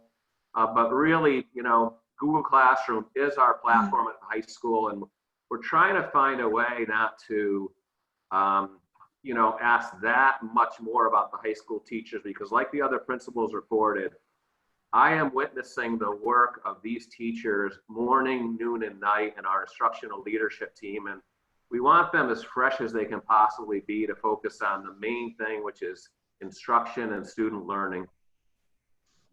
Can I ask Bob, in terms of the student not participating in the synchronous part to the degree that they should, is it because they think it is optional or because they don't like it? I mean, what have the kids said, I guess is what I'm really asking. Why are they avoiding it or not using it? No, Debbie, I think in fairness to our students, we started out with, certainly blended learning and asynchronous learning, and we made a switch and an increase to synchronous learning, which, by the way, as you can tell by the data and all these indicators, is increasing at the high school. Yeah. Mm-hmm. But in fairness to our students, our message to our teachers was, it may be hard to make it fully mandatory for all students because some students won't be in a position to engage. And we were really worried and continue to worry about those that can't. So I think that a lot of the teachers, posted optional on Google Classroom. And you know what, if you're a 16-year-old student and you're otherwise completing your work and you feel as if you're, getting a B or an A, you may not be so inclined to get up at 9:20 in the morning and engage in a Google chat. So I think we all have to own part of that. I certainly do as principal. I think, okay. We need to look at that.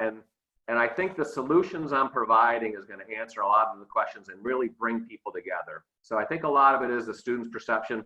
Well, this was optional. I'm trying to be as explicit as I can.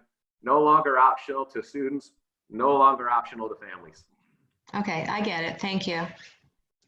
Bob, I just want to say thank you for taking away the word optional. And Lauren, I hope that goes for the middle school also. It's my kids see optional and it's optional. Why engage? Bob, I understand your comment about not wanting to put more work on the teachers in terms of letting parents know. But is there a way that maybe we could ask our teachers to post things by the night before the day? I think for those of us who have multiple kids and or are working, it's difficult to look at 9 o'clock in the morning and try to figure out what's happening at what times, because we ourselves have probably already jumped into our own work. So instead of asking one person to organize it for everybody, maybe if we could just ask our teachers to post any interactive thing that's going to happen that following day, the evening before. Yeah, I'll look into that, Jen. And one thing I think that parents are also going to see, to give you a brief example, I was in IETs today with 2 science IETs and an English IET. And part of what's going on is teachers are starting now. Here's an example. A wonderful teacher, I won't mention her name, as many of our teachers are, who had a Zoom session, and this one was actually relatively well attended. But this teacher, and I think this department is starting to do this now, reached out to the students by email saying, I missed you today. I care about you. I want you engaged. And they're starting now to copy the parents as well and just let them know to the students. By the way, I also copied your parents to enlist their support. Yeah. So your question and your recommendation is certainly under advisement. And we're going to look at strategies to try to make this as user-friendly as we can for our families, because we recognize it's very complex to manage the household and things going on at home, and we're sensitive to that. Mm-hmm. Thank you. Thank you. Great. Anything else, Bob? Doesn't look that way. Great. Okay. Are we ready for our next agenda item, or Kevin, is that okay to move on? I think we're ready to move on. Yeah, I just want to thank everybody for their update and the amount of detail they shared with everybody. Okay, yeah, absolutely. We appreciate it. Okay, so we are at the review and discuss the, I'm sorry, I'm trying to read my writing here in how dark it is. The budget process. All right, well, this is the part where I just remind people to look at the bottom of the page and just remember the different meetings that we're going to have regarding budget starting next Thursday. Many of us listen to the Board of Finance. There is a lot to digest. There's a lot of work to be done. There's a lot of discussions to be had, none of which do I want to start tonight This belongs sort of on a separate evening when we're all fresh and we have the time. But, big discussions and big challenges ahead. So that's it. All right, so let's move on to discuss and approve fourth quarter. Grading. Debbie, I'm sorry. can we let Andrea talk? Oh, I'm sorry. Did I cut Andrea off? That's my fault because I had her on my list and I totally missed her. Thank you, Jen. Oh, of course. I'm so sorry, Andrea. It's quite all right. I will try to keep this as brief as possible. The Student Services Department, the special education folks of Wilton continue to astonish and be recognized not only locally but nationally for the work they're doing and the risks and innovation that they're creating out there for our kids with disabilities. We continue to work individually with kids as we have from day one. We connected with kids on every platform available to us, from Zoom to Google Meets. We added presence learning in week 3, and that continues to be an extraordinary opportunity for us. The kind of work going on between teachers and students, therapists and students through presence learning has been really, really extraordinary. And kids are making progress and moving forward, and teachers are learning new tricks that I have to believe are going to come back to their classrooms with them because they're engaging kids in ways that are just amazing and truly, truly innovative. We have held 2 parent forums this week where we talked about a number of concerns for parents.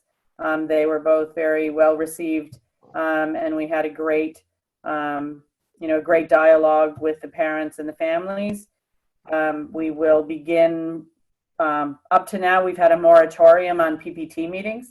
We haven't had a single PPT meeting in 6 weeks. So we're a little behind, but we wanted to focus in on instruction and focus in on direct service to kids and the collaboration between kids and families. And that has been really, truly amazing to watch and to be a part of. But we will be rolling out some PPT meetings. It will be slow and it will be very focused, and working in partnership with families. We'll begin to do that in the coming weeks. We are in the process of planning with everyone else for the return to school and what that may look like and how we may need to take a look at different aspects of our kids with disabilities across the weeks when we do return to school. We're planning for extended school year services, which we do every summer. Right now, we're assuming we will be back in the buildings and doing that instruction face-to-face, which we sincerely hope we will. But we also have a plan B in case that is not the case and we're doing extended school year services continued in some kind of virtual environment. So, again, I have to say that from day one, from the very first day of this shutdown, the special education and student services professionals knew exactly where to go. They went to their core values, which were connect with their families, connect with their students, meet their students where they were, and forge a path forward. And we continue to do that every single day. When families are struggling or kids are struggling, we gain that information, we engage with the families. Our teams are working together. The level of collaboration going on in this remote format is something that we should all be very proud of. So I am extraordinarily proud to support this department. I have never, I truly have redefined what is special about special education in the past 6 weeks. And it's the people who are doing this work. So I'm very grateful to them.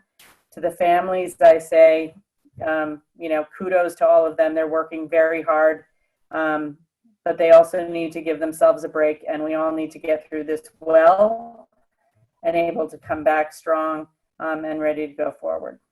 Happy to answer any questions. Thanks. Andrea, are all of our outplacement students back now? Are they all back in Wilton? Yes. Yeah. Most of our students who are in outplacements, their schools are providing some form of e-learning, and we're working collaboratively with their schools to make sure that it's sufficiently robust. Yeah. We do have a couple of our students who were in residential treatment centers who have stayed in their residential treatment centers and are social distancing there. So that those students are still at their schools and still participating in their programs, albeit in more of a lockdown fashion. Okay. But all of our students are receiving some level of continued education, whether it's in a digital format or at their schools. Okay. Okay, good. Thank you. So we still have a couple of students who are still in their facilities. Yes. Okay, great. Thank you. I wanted to say that you glossed over the fact of national recognition, but amongst all our extraordinary work in Wilton, I just can't say enough as well about the support services. When I talk to different people from across the state who represent different boards of ed, you know, we're all experiencing similar challenges, but I don't think any district is meeting the special ed needs in such a sophisticated and kind of proactive way. So thank you for finding Presence Learning, and thanks to your staff for their dedication and the instant connections that you made. I just think those elements all came together, and it's another program of which we should be very proud. So thank you. Thank you. The staff deserve all the credit. They took that risk and they dove in head first, let alone feet first. They dove in. They knew they needed a way to connect to their kids, and they didn't hesitate. Not a single one of them hesitated. They jumped right in. Great. Okay. All right. Did I leave out anything else that's essential before I go into the next? I'm so sorry for perhaps cutting you off. No worries. Okay. Should we now move on to discuss and approve the fourth quarter grading procedures? Yes. Okay, I'll turn that over to you, Kevin, to introduce and help us navigate that. Great. So if I might, I'd like to ask for a motion to approve the recommended grading proposals for Miller Driscoll, Cider Mill, Middlebrook, and the high school. And then I thought we'd have some conversation about each within the discussion. Okay, so you'd rather have the motion first and the discussion first? Well, I'm just trying to follow Robert's rules. But so I guess, you know, I can back off that for a second. So maybe we can get into just some conversation so you get some backstory. But no, let me just... the appropriate way would be to, I move the approval and then followed by, is there any discussion? So I do move. Great. And then if the motion needs to be amended, we can amend it. Right. Right. I second. Okay, thank you, Glenn. Thank you, Mandy. Now, any discussion? So I'd like to start with just some of the guiding principles. It's important to know, I know you know this already, that this is a conversation that's taking place nationally. So schools and colleges in this global pandemic, excuse me, I should say secondary schools, elementary schools, and colleges have all been entertaining this conversation and looking for some guidance. So our staff at every level, they've been talking with each other, talking with their colleagues in neighboring districts as well as across the state, and trying to understand best practice as well as calibrate. So we've developed, which I shared with you, some guiding principles. I'm just going to top line those. I know you saw them when I sent them to you. But important to just restate the fact that we're in the middle of a global pandemic, a global health crisis. And so our learning model is an emergency e-learning approach that recognizes, or attempts to anyway, the diverse circumstances in which students and families find themselves. Therefore, our curriculum, instruction, and assessment practices have to reflect and respond to those extraordinary and diverse circumstances. Grading and assessment also must ensure to the best extent possible that we're providing equity for all of our students. As we started this meeting with, we also need to ensure that the social emotional well-being of our students, families, and staff are prioritized. And then to follow on assessment, in this environment ought to prioritize feedback on learning. It ought to avoid disadvantaging students, and then promote sustained engagement in our learning program. And then I think lastly, as a guiding principle, we need to rely on available research and best practices to the extent that it exists, as well as the State Department guidance that we received. We ought to consider that as well. So I think I'd like to kind of start with the high school, since that's been the area of concern. And if it's okay, we'll work backwards through each school. And it might be more comfortable for the board to take these votes in turn and maybe vote and approve each school rather than all of them as a body, if there are some questions or real concerns about the way each of the schools is approaching. So Bob, do you want to just take the board through the proposal? They have the written copy from me, but why don't you give us a little backstory, how you got there, what the proposal is in terms of assigning grades, and then how the final GPA is going to be weighed, and then we'll have lots of questions, I'm sure, about each of those pieces. Sure, I'm pleased to do so. And we're going to talk about 5 main tenets to this plan, and I'm going to cover 3 of them, and Don's going to weigh in on 2 of them. So I would begin by saying that, with Kevin and Chuck's leadership, we really felt strongly that traditional grading in this environment is not appropriate. We have an opportunity here in the context of a global pandemic to take the pressure off of our kids, take the pressure off of our teachers, and off of our system. So we're moving into a standards-based assessment approach where students would be earning, and I want to emphasize earning here, either that they met the standards or have not yet met the standards. And when we talk about not yet meeting, we're going to unpack that a little bit later, because we are going on the belief, the firm steadfast belief, that all of our students are capable of meeting the, refined standards in Q4. So teachers in each class will share these important standards that we strive for with all of our students, and we want them to meet during Q4. And it's going to be important for each teacher in each class to clarify for the students, and also by extension our families, what the standards are and what the students will need to do to demonstrate the standards. And you'll hear from me and our colleagues, standards largely about what students are able to know and be able to do. So we're going to root and ground our conversations in what we call our course overview documents. And these are kind of refined and condensed overviews of curriculum and what the standards are. So what I envision, my vision for this process is that next week, envision the classroom where the teachers on Monday or Tuesday, depending on when the class meets at first, and throughout the week, are having conversations with students to say, here are the standards that we're going to focus on during Q4 and the ones that we want you to meet. And here are the learning tasks or the writing assignments or the projects or the performance-based assessments or tasks that students will engage in that you'll be asked to complete and do to demonstrate that you're meeting the standards. And then just a lot of feedback between students, teachers about their progress, so that students know where they stand and are confident that, again, we're striving for all of the students to meet the standards. So that's the vision of how that will unfold next week with these rich conversations. And Don's going to talk a little bit more in depth about the formative assessment piece of this equation. Sure, and hi everybody, good evening.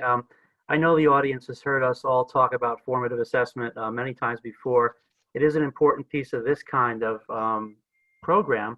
And the phrase formative assessment implies appraisal of student work, but it's actually a style of teaching during which the teacher gives the students ample opportunities to practice, something that's really important.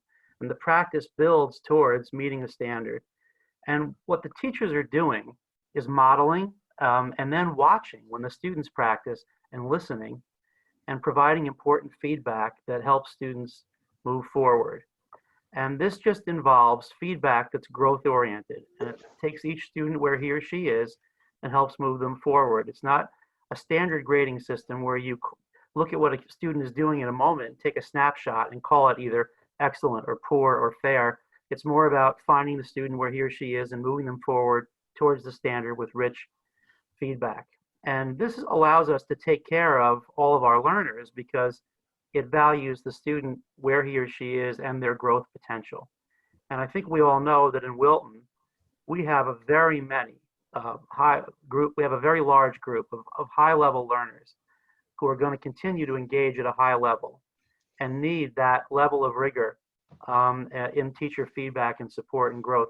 And we have other students who have strong potential as well, but might not be themselves right now and need a different kind of support to help them move towards the quantum of growth that they're able to attain right now.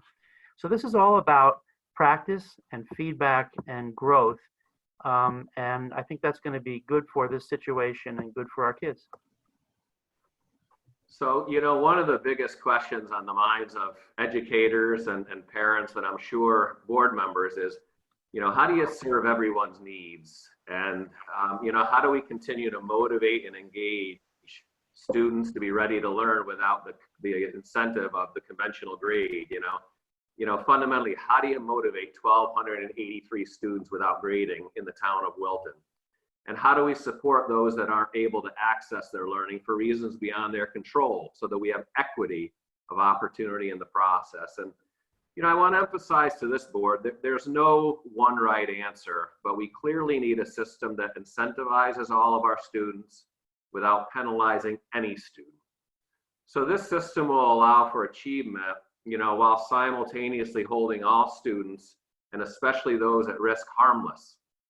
So I think that we're going to get our students and our parent community behind this plan because this plan states and emphasizes that students can improve their grades, but their grades, if they engage otherwise and participate and work to their ability, their grades will not get worse. So in summary, all of our students will have the opportunity to raise their overall course grade by remaining engaged and meeting the Q4 standards. And we've spent hours and hours, 7 to 10 hours just with the instructional leadership team on trying to, put the ideal facets together. The decision we've reached is that if a student meets the standards in Q4, the student will increase the cumulative grade that the student had earned by the end of Q3 by essentially 1 notch in the Wilton High School grading scale. So to provide 2 examples, a student whose grade after 3 quarters was a C would have their grade raised to a C+, and a student who had a grade of after 3 quarters of a B+ would have the grade raised to an A- if the student were to remain engaged and meet the Q4 standards. So the system is fair, it's logical, and our analysis shows that under our traditional grading system, an absolutely stellar Q4 does not necessarily move the yearly average significantly. So kids will really have an opportunity to impact their grade here.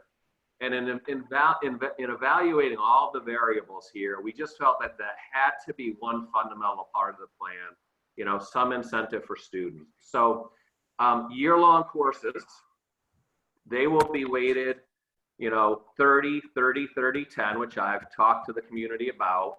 And I want to emphasize here that we did a deep analysis of Q3 grades and whether they were right now better than Q1 and Q2, or did students, tip off. And I'm pleased to report that student performance during Q3 was strong. In fact, even stronger than Q1 and Q2. So we did reach the decision to weight the quarters equally. We were considering a 35, 35, 20, 10 model, and we're making an educator and student-friendly decision here. Spring semester courses, I have to be very transparent here that there's more volatility in grades with spring semester because we really only have the Q3 grades. So we're going to have some teacher license to be creative, to make more holistic decisions about grades. It's clear that Q3 will have to be weighted heavily, but we're have to be patient a little bit and take a little bit of a wait and see approach. Again, the important thing is that teachers next week teaching semester 2 courses will be able to say, here are the standards, here's what I want you to do, here's your Q3 grade, You still have the incentive to impact that through Q4 performance, but there's a little more volatility in those grades. So we're going to have to trust our teachers to make those determinations. And I would certainly emphasize that the classroom teacher is the sole person who will be determining the extent to which a student met the standards. And I want to reemphasize that it's the teacher's discretion. Okay. So Don? I have a quick question. Is this going to be standard across? I have two questions. One, how are you going to ensure it's standard across departments? So if in fact a chemistry teacher A for 12th grade chemistry or 11th grade chemistry decides this is the standard, and then the chemistry teacher B decides this is the standard. Thanks for that question, Mandy. So for example, I alluded to earlier, I was in two of the science IETs this morning, the first one actually being chemistry. So I'm proud to report that after much deliberation, this plan enjoys the support of the entire Wilton High School leadership team. And we had some very good meetings with the faculty where they're getting behind it as well. So in the IETs, which are happening, before and after school each day, teachers are already engaging in these conversations. What are the standards that we're going to focus on? What are the instructional tasks? So we have some coherence and alignment across sections of the same course, and that's going to be critical. That's one of the messages the teachers heard from me, and those conversations already are going on. I think it's important for this board and for the community to realize our high school teachers are very well steeped in standards. They know the standards, whether they're science standards or world language standards.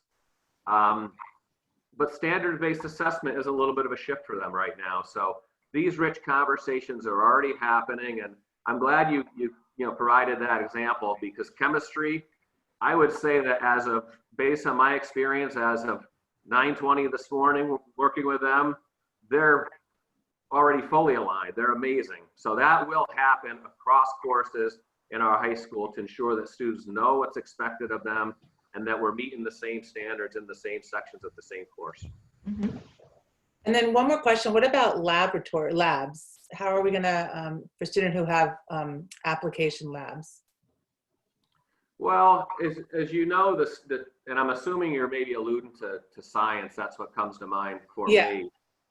There are a lot of virtual labs going on. And so the important thing there is, in terms, again, the learning task, which in this case is a science laboratory experiment, what are the standards that drive and are aligned with that exercise?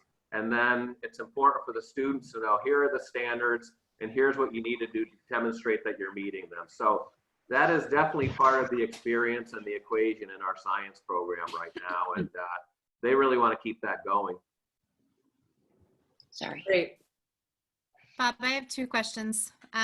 First, did you guys give, and I'm assuming you did, but can you give a little bit of feedback in allowing the students to pick if they wanted to have traditional grading versus a standards-based assessment? Well, we had conversations at the leadership level, which is to say our administrative team and then working with Kevin and Chuck. And, again, I would commend these two leaders because we're making this decision on our belief system that right now traditional grading in this particular environment could be fundamentally unfair to a number of students. And again, I think this can take some pressure off the system. And I think we found a way to be equitable across students, across classes. And I think we all need to, as a Wilton High School community in this sense, and I think you'll hear from Lauren and Middlebrook as well, this is the time to let the pressure of grading go and realize that this is about learning, it's about growth, it's about feedback, and that we can no question do this together and have a fair outcome for students, and also poise them well for subsequent courses, post-secondary opportunities. So we really thought deeply about traditional grading, but we ruled it out for a number of the reasons that I've mentioned. Okay, my other follow-up to that would be, is there any way that had we continued with traditional grading that a student could increase her grade greater than one notch up? Well, we did some pretty deep mathematical analyses. In fact, I have the table here as a tab, which I won't get into, but last Saturday morning, I called our instructional leader for mathematics, Michelle Cota, just a vision about how to model this out. I said, you can do the math modeling here. Not surprisingly, she said, I love doing this stuff and I can't wait to do it. So the sheet that she put together and that we've analyzed, and actually that our other mathematicians and scientists have laid eyes on, suggests again that even with a stellar Q4 experience, you're really not moving the needle that much on a grade that has already been formulated on Q1, Q2, Q3, and then a semester final experience that usually equates to 10%. So if anything, I think we're being fair and equitable with the students. And so, you know, I want the junior class to know in particular, because I got a lot of emails from juniors and junior families, which is I think is very appropriate. You know, they feel the pressure. And I'm hoping that, you know, all of our students, but our junior class will say, you know what, I'm incentivized. I have an opportunity to improve. This is still about the love of learning. I can improve my grade and I can't be harmed. And then contextually, across the state of Connecticut, across the United States of America and beyond our borders, all students are facing very similar circumstances. And our students will be certainly not disadvantaged in the grand scheme of, you know, post-secondary opportunities and college acceptances. We're going to be in very good shape as a Wilton High School community. What about the AP courses? Is that, you feel the same way about the AP courses? I just feel like there's a little bit of a different measure there. And if you're putting the same balance as far as the grading system onto the AP courses, I'm just curious as to your feedback on that. Well, we are. I mean, the big thing with the AP courses right now certainly is the revised 45-minute online exams that are coming up. And I have to tell you that we all feel that pressure right now, the students, the teachers. So, you know, there's a lot of really, really good learning going on. As far as the grade, it's still the same. It's still the same equation that's in place, which I think is appropriate. And, you know, I think many of these students are high achieving. I would predict that many of them will still remain very deeply and highly engaged and, you know, meet these standards. And I think it's a level playing field right now with not just AP, and I'm glad you mentioned them, but also some of our students who may be more challenged in their learning. And I feel really good about just the equity in the plan and the system right now. My question would be, I like the positive bump, if you will, onto the through the last quarter for students who meet the standard. And I think since you are going standards-based and, you know, sort of performance mentality and taking the student from where they are, that that traditional grades just, to me, don't quite fit. You know, it's just sort of the wrong tool for the kind of approach we're taking. So I understand the met and the not met.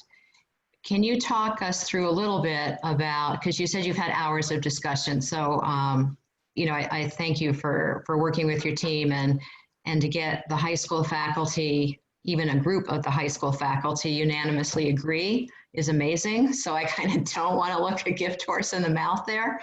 But can you talk us through why 2 levels, you know, met, not met, and also a little bit about more about motivation. I think I've asked this question through an email or to Kevin anyway. It's sort of like, okay, so if you're happy with your grade, can you just kind of say okay and not worry too much about the 4th quarter?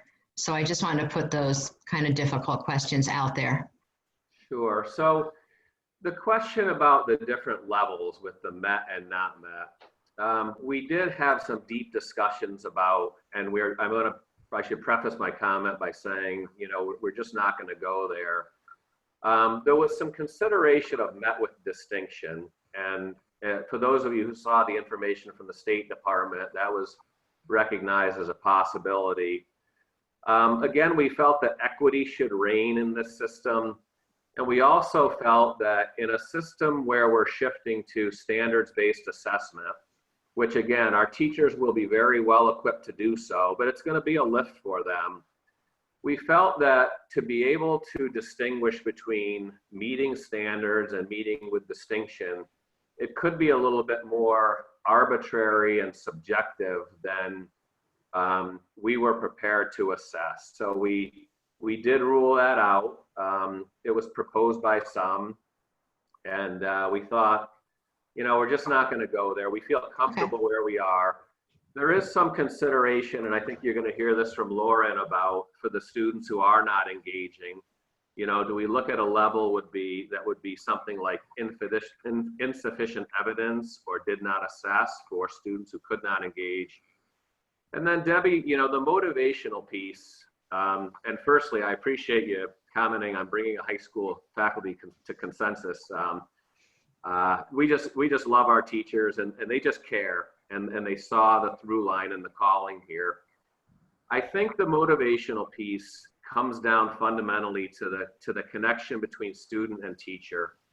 And in talking to these teachers today, and this is not Pollyannish, our teachers next week, just in deep conversations with kids, saying, we still care about you, we care about our learning, and we want you, even though it is, you know, met standards, we want you to work to and even beyond your best level of ability. We want you to continue to push yourself. I think we need to continue to point out to students that the vision is they're ready to move on through our system or through that of any wonderful college or university that's in their future.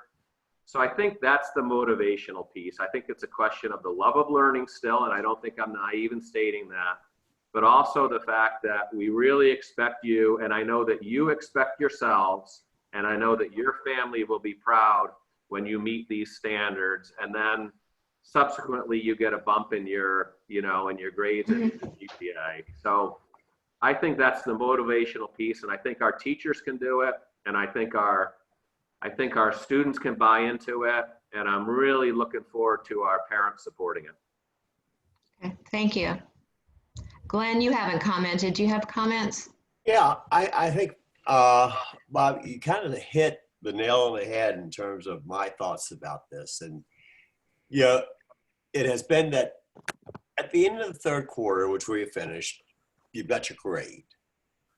Going into this very unique learning environment, if you continue to excel, continue to perform, you have the opportunity to increase your grade, which you have met, I think, with that, what your plan now. And if you don't, you're not going to get worse than what your third quarter performance is going to be. And it really makes it very simple and easy to understand. You have the opportunity to improve. You will not get harmed or diminished by whatever happens in this, because we don't know or have any idea what the learning environment is for so many of these students in this environment. And we cannot penalize or cannot be arbitrary in making decisions because we don't know. We have no idea whose parents lost their jobs, whatever it may be, how many kids are in the family. I mean, it's just beyond our comprehension to be able to put a value on that or assess that. So my thinking all along has been to keep it as simple as possible. You've got your third quarter grade. You do well in this environment, you have the opportunity to improve it, which you've dealt with. And if you don't, so what? I mean, you're there. Your third quarter grade stays, we're in good shape, and we'll deal with it the rest of life going forward. So I'm very pleased to see it's a rational, reasonable grading approach. And I think it makes a whole lot of sense. It's one that I think our parents can easily understand and agree with. You do well, you can improve your grade, and maybe the one will say it takes the motivation away from other kids. Who knows what's going on in those learning environments. We don't. And I'm happy. So whatever the third quarter grade is, that's where we are.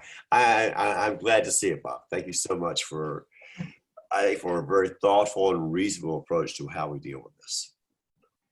Okay, Ruth, did you have a comment? Yeah, I think it's a thoughtful and reasonable approach. I think as I kind of think my way through it a bit, I do have some concerns about making sure that the standards are the same across the board and understood equally by faculty, and that the kind of iterative feedback and the growth orientation is kind of modeled in a way that is also, equitable across students. So where one student, two students both meeting expectations, but their level of output or quality of output put forth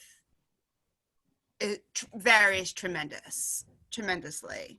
So I think that just goes to the need, I think, to make sure that standards and processes are just fully transparent and, overly communicated.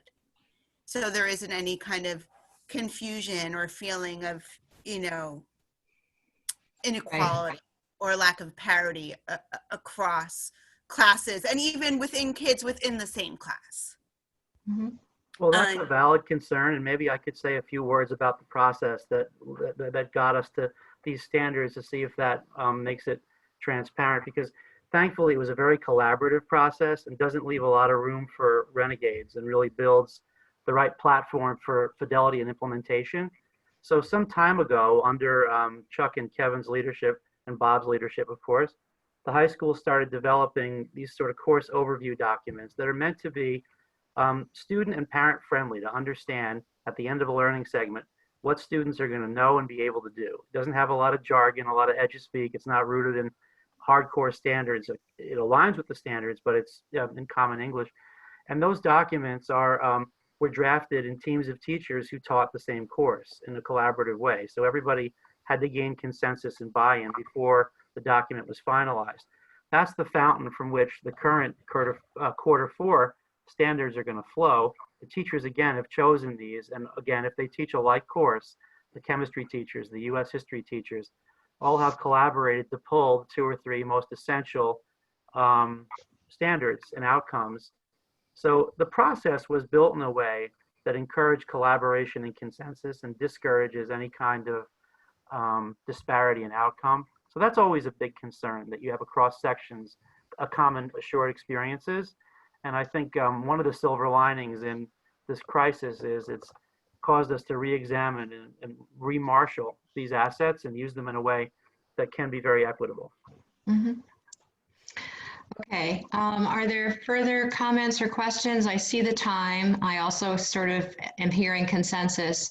So I'm wondering, Glenn, I think your first motion, Kevin, do you want us to do it school by school? Why don't you tell me? I think it might be easiest just to, kind of amend the motion, vote to approve the grading system for Wilton High School. And then we'll, okay. I think the other two conversations will be a bit shorter. Okay, good. Hey, Debbie, can I just say one thing real fast? Oh, of course, I'm sorry. No, you're fine.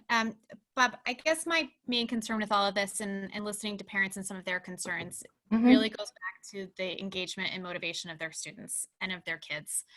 So I think if we could just ask our staff to call our students out when they're not reaching their full potential and to be on top of them, that might help alleviate some of the students' desire, or I don't know, whatever you want to call it, to not meet their full potential, that maybe that would help ease everybody's concerns a little bit in terms of that aspect. Yeah, I think that's an excellent point, Jen. And based on my experience and working with many, many teachers, even yesterday and today about this plan, I can assure you that will happen. We will hold the expectations high. Okay. And there will be a record of met, not met. Am I right? Yeah, Don was actually going to speak to that. We started the questions. Don, briefly, just the recording mechanism. Well, yeah, just very quickly. We know from the prior conversation how important communication is back and forth between parents, students, and teachers. So Power School has always been one of the main engines for that, and we're going to adapt it so that at the end of the fourth quarter, teachers can enter the designation either met or did not yet meet, perhaps insufficient evidence, as Bob said before, as a summative moment or a culminating moment. And along the way, parents and students are going to want to keep track of what's happening, obviously. So Power School teachers can use Power School whenever they assign a learning experience to students. The students engage with that. Teachers can mark, yes, the student produced something, or the student turned in an artifact, or demonstrated some learning, or a red mark if it's missing, and also a comment box that will let parents see in brief some of the teacher's thoughts about the work. But the heart of this really, Power School is an important tool for this. The heart of the system is just the direct feedback to the students from the teacher, which will be rich and in great depth, as it always really has. And we're going to encourage parents to discuss this feedback with their children and look for it on student work. Can I have one more question? The early college experience through UConn, the grading system, is that going to meet what UConn is requiring for what they need? Yes, that's a good question. I spoke to UConn a couple of days ago. They know about our system. It's fine with them. And the UConn dashboard is always separate from the Wilton High School Power School book. I mean, it's the same course, but the teachers have a dual role. They're an adjunct professor at the University of Connecticut, and they're a Wilton High School teacher. So they're going to record grades according to our system in Power School. And the student's also going to get a traditional grade through UConn that will lead to ECE credit. There's an exception for students who just don't want to do that for whatever their circumstances are. UConn is allowing students to withdraw without penalty, but most of our students don't want to do that. They want to go ahead and get credit. And the system we have here is going to help them get ECE credit. So yeah, that's all set. Okay, thanks. Okay, are we ready for a motion? Can we do something as simple as withdraw the first motion and then replace it? Yes. Okay. Can someone move, Glenn, can you just remove or withdraw your first motion? I withdraw my first motion for approval. All right, and now you can make another one, or whoever would like to. Is there a motion to approve the fourth quarter grading system proposed for e-learning by Wilton High School? So moved. I'll second. All in favor? Aye. Aye. All right, that's unanimous. Am I right? Yes. Okay, great. All right, thank you. Great. So the next is the middle school. And so in terms of structure, it's just about the same. So the proposal there too is to dispense with formal grades as we've discussed, and then use a met, not met, insufficient evidence construct. I think the key difference between the high school and the middle school is that the faculty consensus at the middle school, which Lauren will speak to in just a moment, is that they didn't think it necessary to provide a fourth quarter bump, correct? So Lauren, why don't you pick it up from there and take the board through the faculty thinking. Sure. So in alignment with the rest of our schools in the district, we are going with a standards focus. As we heard earlier from our coordinators, we are in each of our courses stripping back the curriculum to focus on the most critical standards of the fourth quarter. And there will be a preponderance of evidence. So if we're looking at multiple standards, we'll look at where does the child primarily fall in terms of having met or not yet met the standard. We do know that for a variety of reasons, we may have some adolescents who are not going to give us enough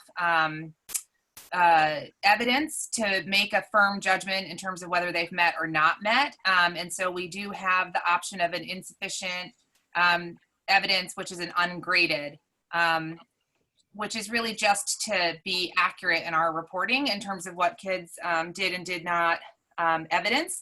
So we're really trying to keep our grading about learning. So did you learn the standard? Can you evidence that you're able to apply it or not? And our year-long grades will be based on a third for the first 3 marking periods. We know that our parent population in particular tracks middle school grades very closely, and we certainly want to make sure that they are accurate and ethically created. But at the same time, we also know that there is less pressure and less high stakes on middle school grades than there is at the high school level. So we will be scoring third quarter on met expectation, not yet met expectation, or insufficient evidence. Questions? Oh. Kevin, I just had a general question. For both the high school and middle school, is this aligned with what the other DRG schools are doing? With some, the DERG and the state, quite frankly, is all over the place. So you have a couple of schools that are doing kind of a hybrid. So Ridgefield, for example, based on the information I have, kind of has a hybrid approach. So they're offering grades and the opportunity for pass-fail. Darien is going more in line with the commissioner's guidance, which was, pass with distinction and fail. Westport, I think, also is similar to Ridgefield, grade or pass-fail. Weston is straight letter grades. I don't have the information yet from New Canaan. And similarly, the middle school for each of those systems is kind of all over the place. Some have pass-fail, some have comments only, some have kind of a hybrid approach. And then elementary school, the same. Lot more consistency at the elementary school with just comments only. Can I just ask a question? Is it just semantics when you say met expectation, didn't meet expectation, as opposed to pass-fail?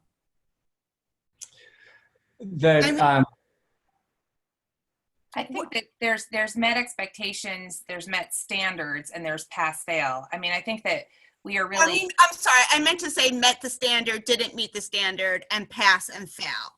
Like, I think there's a philosophical difference between the two systems.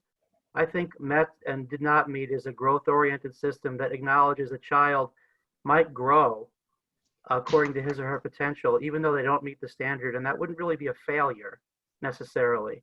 So there's a duality and a certain, I think the pass-fail system is heavily freighted with a certain philosophy that's not necessarily as invested in a growth mindset as the met or not yet met standards. And for me, that's an important distinction.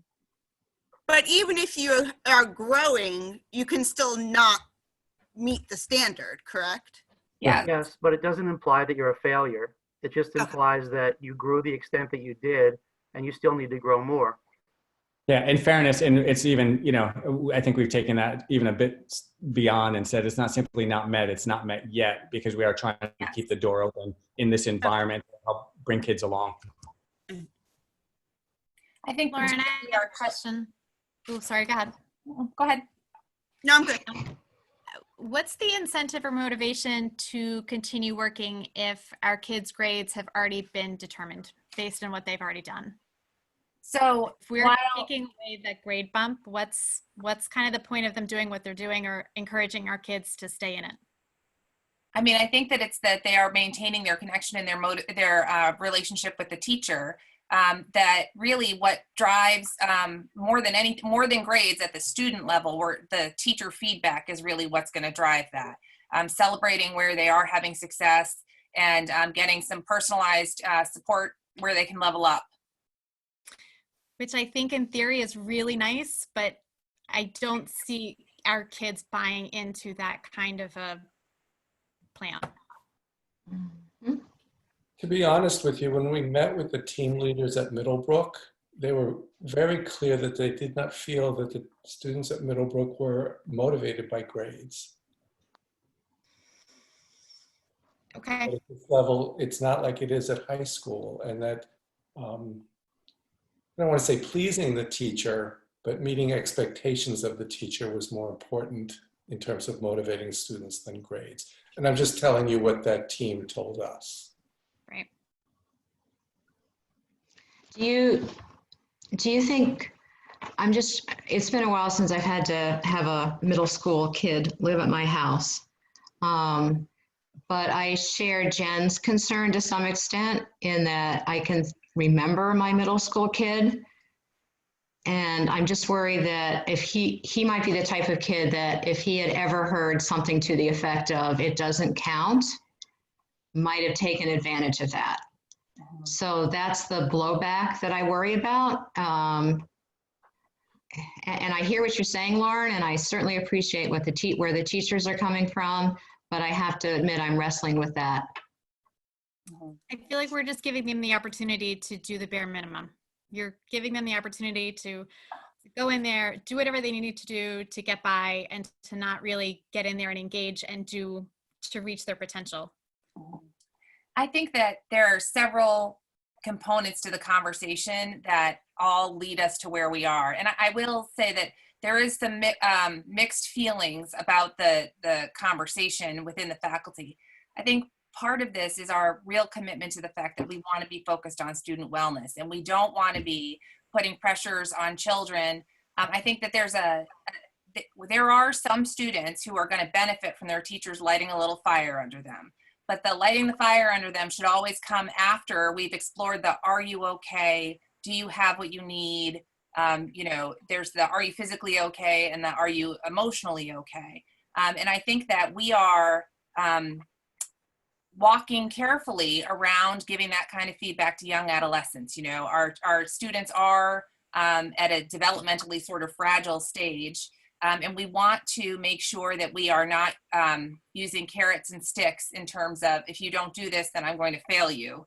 And so I think that we had some conversation, just like at the high school, they had some conversation around, is there a pass with distinction or a met with distinction? We had some conversation around an idea of exceeding expectations. And really, we are trying to get rich information about what our kids can show us that they've learned without putting them under the pressure of an assessment like a traditional test or quiz.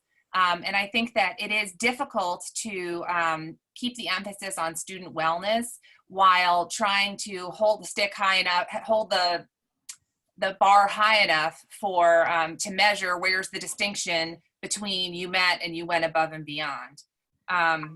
Well, Lauren, I understand that part. I guess, and I'm not sure that it's the same questions as Jen, it might be, but it's more that if it's met and not met, that met does not include some sort of an acknowledgement of that, the way the high school does. So I understand what you're saying about pressure. I understand not wanting to be punitive and not having a negative consequence, but this seems like it would be a positive consequence. So that's where I'm a little confused. Yes. Well, I think that there's a big point of view aspect that comes into that, right? So there's the idea that essentially if I'm going to give everybody who does this thing $10 and I don't give $10 to the person who doesn't do the thing, I haven't harmed the person who doesn't get the $10. I think that the result actually is a deficit to the kids who don't get the incentive. I think that, like I said, there was a diversity of opinion around this. I think we do recognize the challenges of keeping our students engaged, particularly, as we get more and more into the novelty has long worn off. And we're really looking at programmatically in terms of what we're engaging our children with. Can we continue to motivate them and engage them and have them feel that the learning itself and the interactions with the teachers are very reinforcing? I hear your question, and like I said, there was some diversity of opinion around this. We definitely had some robust conversations within the faculty. So I'm bringing forward the proposal from my staff in terms of, as the experts on middle schoolers, this was their proposal. Can I offer? Is there any? Oh, sorry. I was just, here's what I'm thinking about. there was, while it seems to be a consensus view, there was it wasn't unanimous. Correct. So I do think that there is not the same sense of urgency in solving and answering this question tonight for Middlebrook. So one option as part of this conversation could be that we carry the feedback and the conversation from the board back to the IL team and just revisit it. We'll have a number of meetings coming up over the next several weeks where we can see if we can, get some different thinking based on this feedback, if that's helpful. I don't want to belabor it, but I also don't, I think, for me personally, resolving the issue at the high school is really critically important.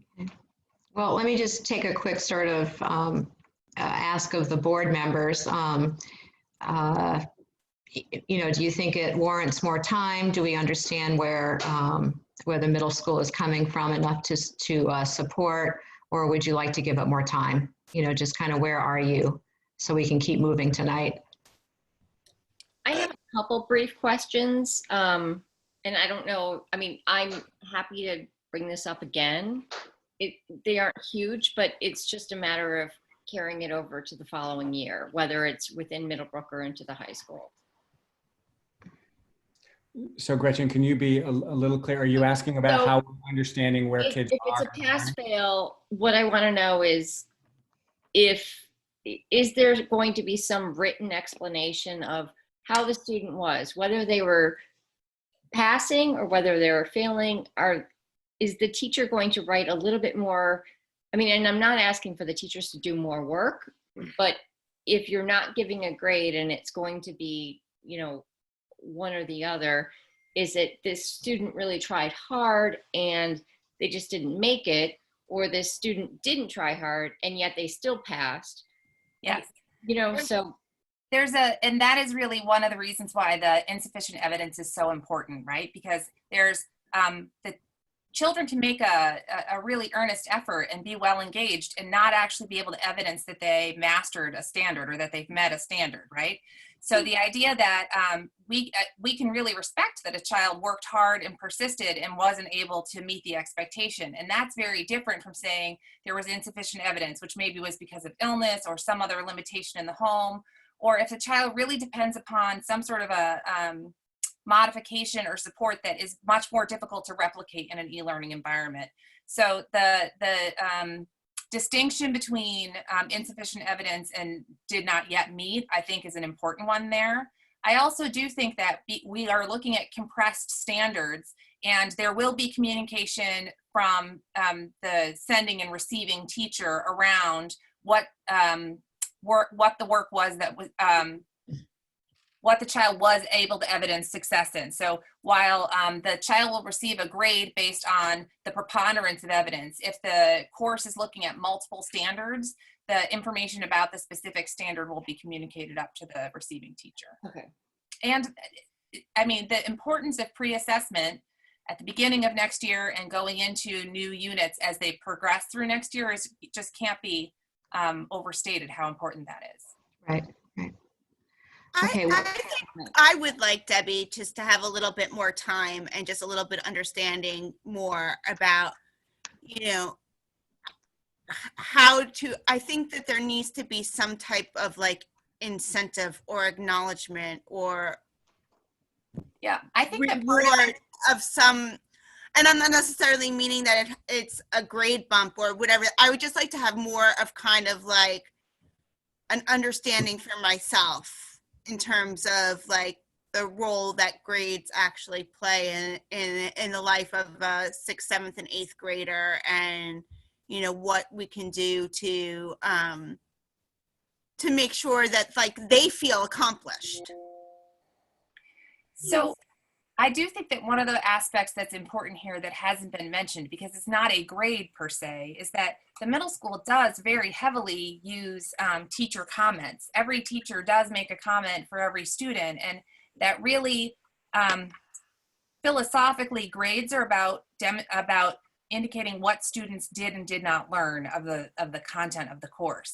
And that when it comes to effort and persistence and work habits that students were able to evidence, and maybe challenges that we can acknowledge that the student had to persist through, that really lives in the comment section of the middle school report card.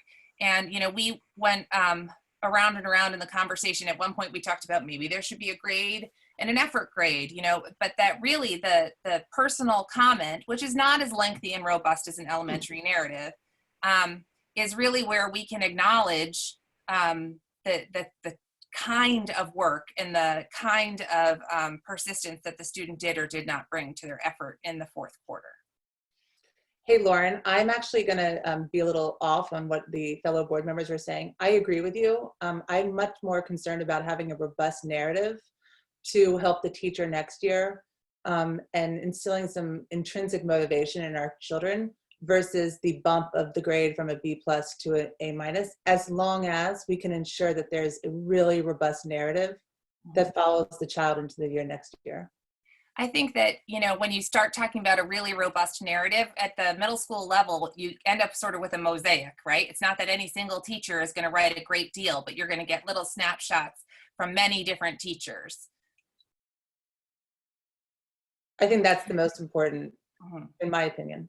I think that that is where my staff is coming down as well. And at the end of the day, I trust the teachers on this. At the end of the day. Okay, Ruth, do you want more time still? No, I feel, you know, I feel comfortable with the answers that are being given. And okay. All right, Glenn, how about you? Are you ready to vote?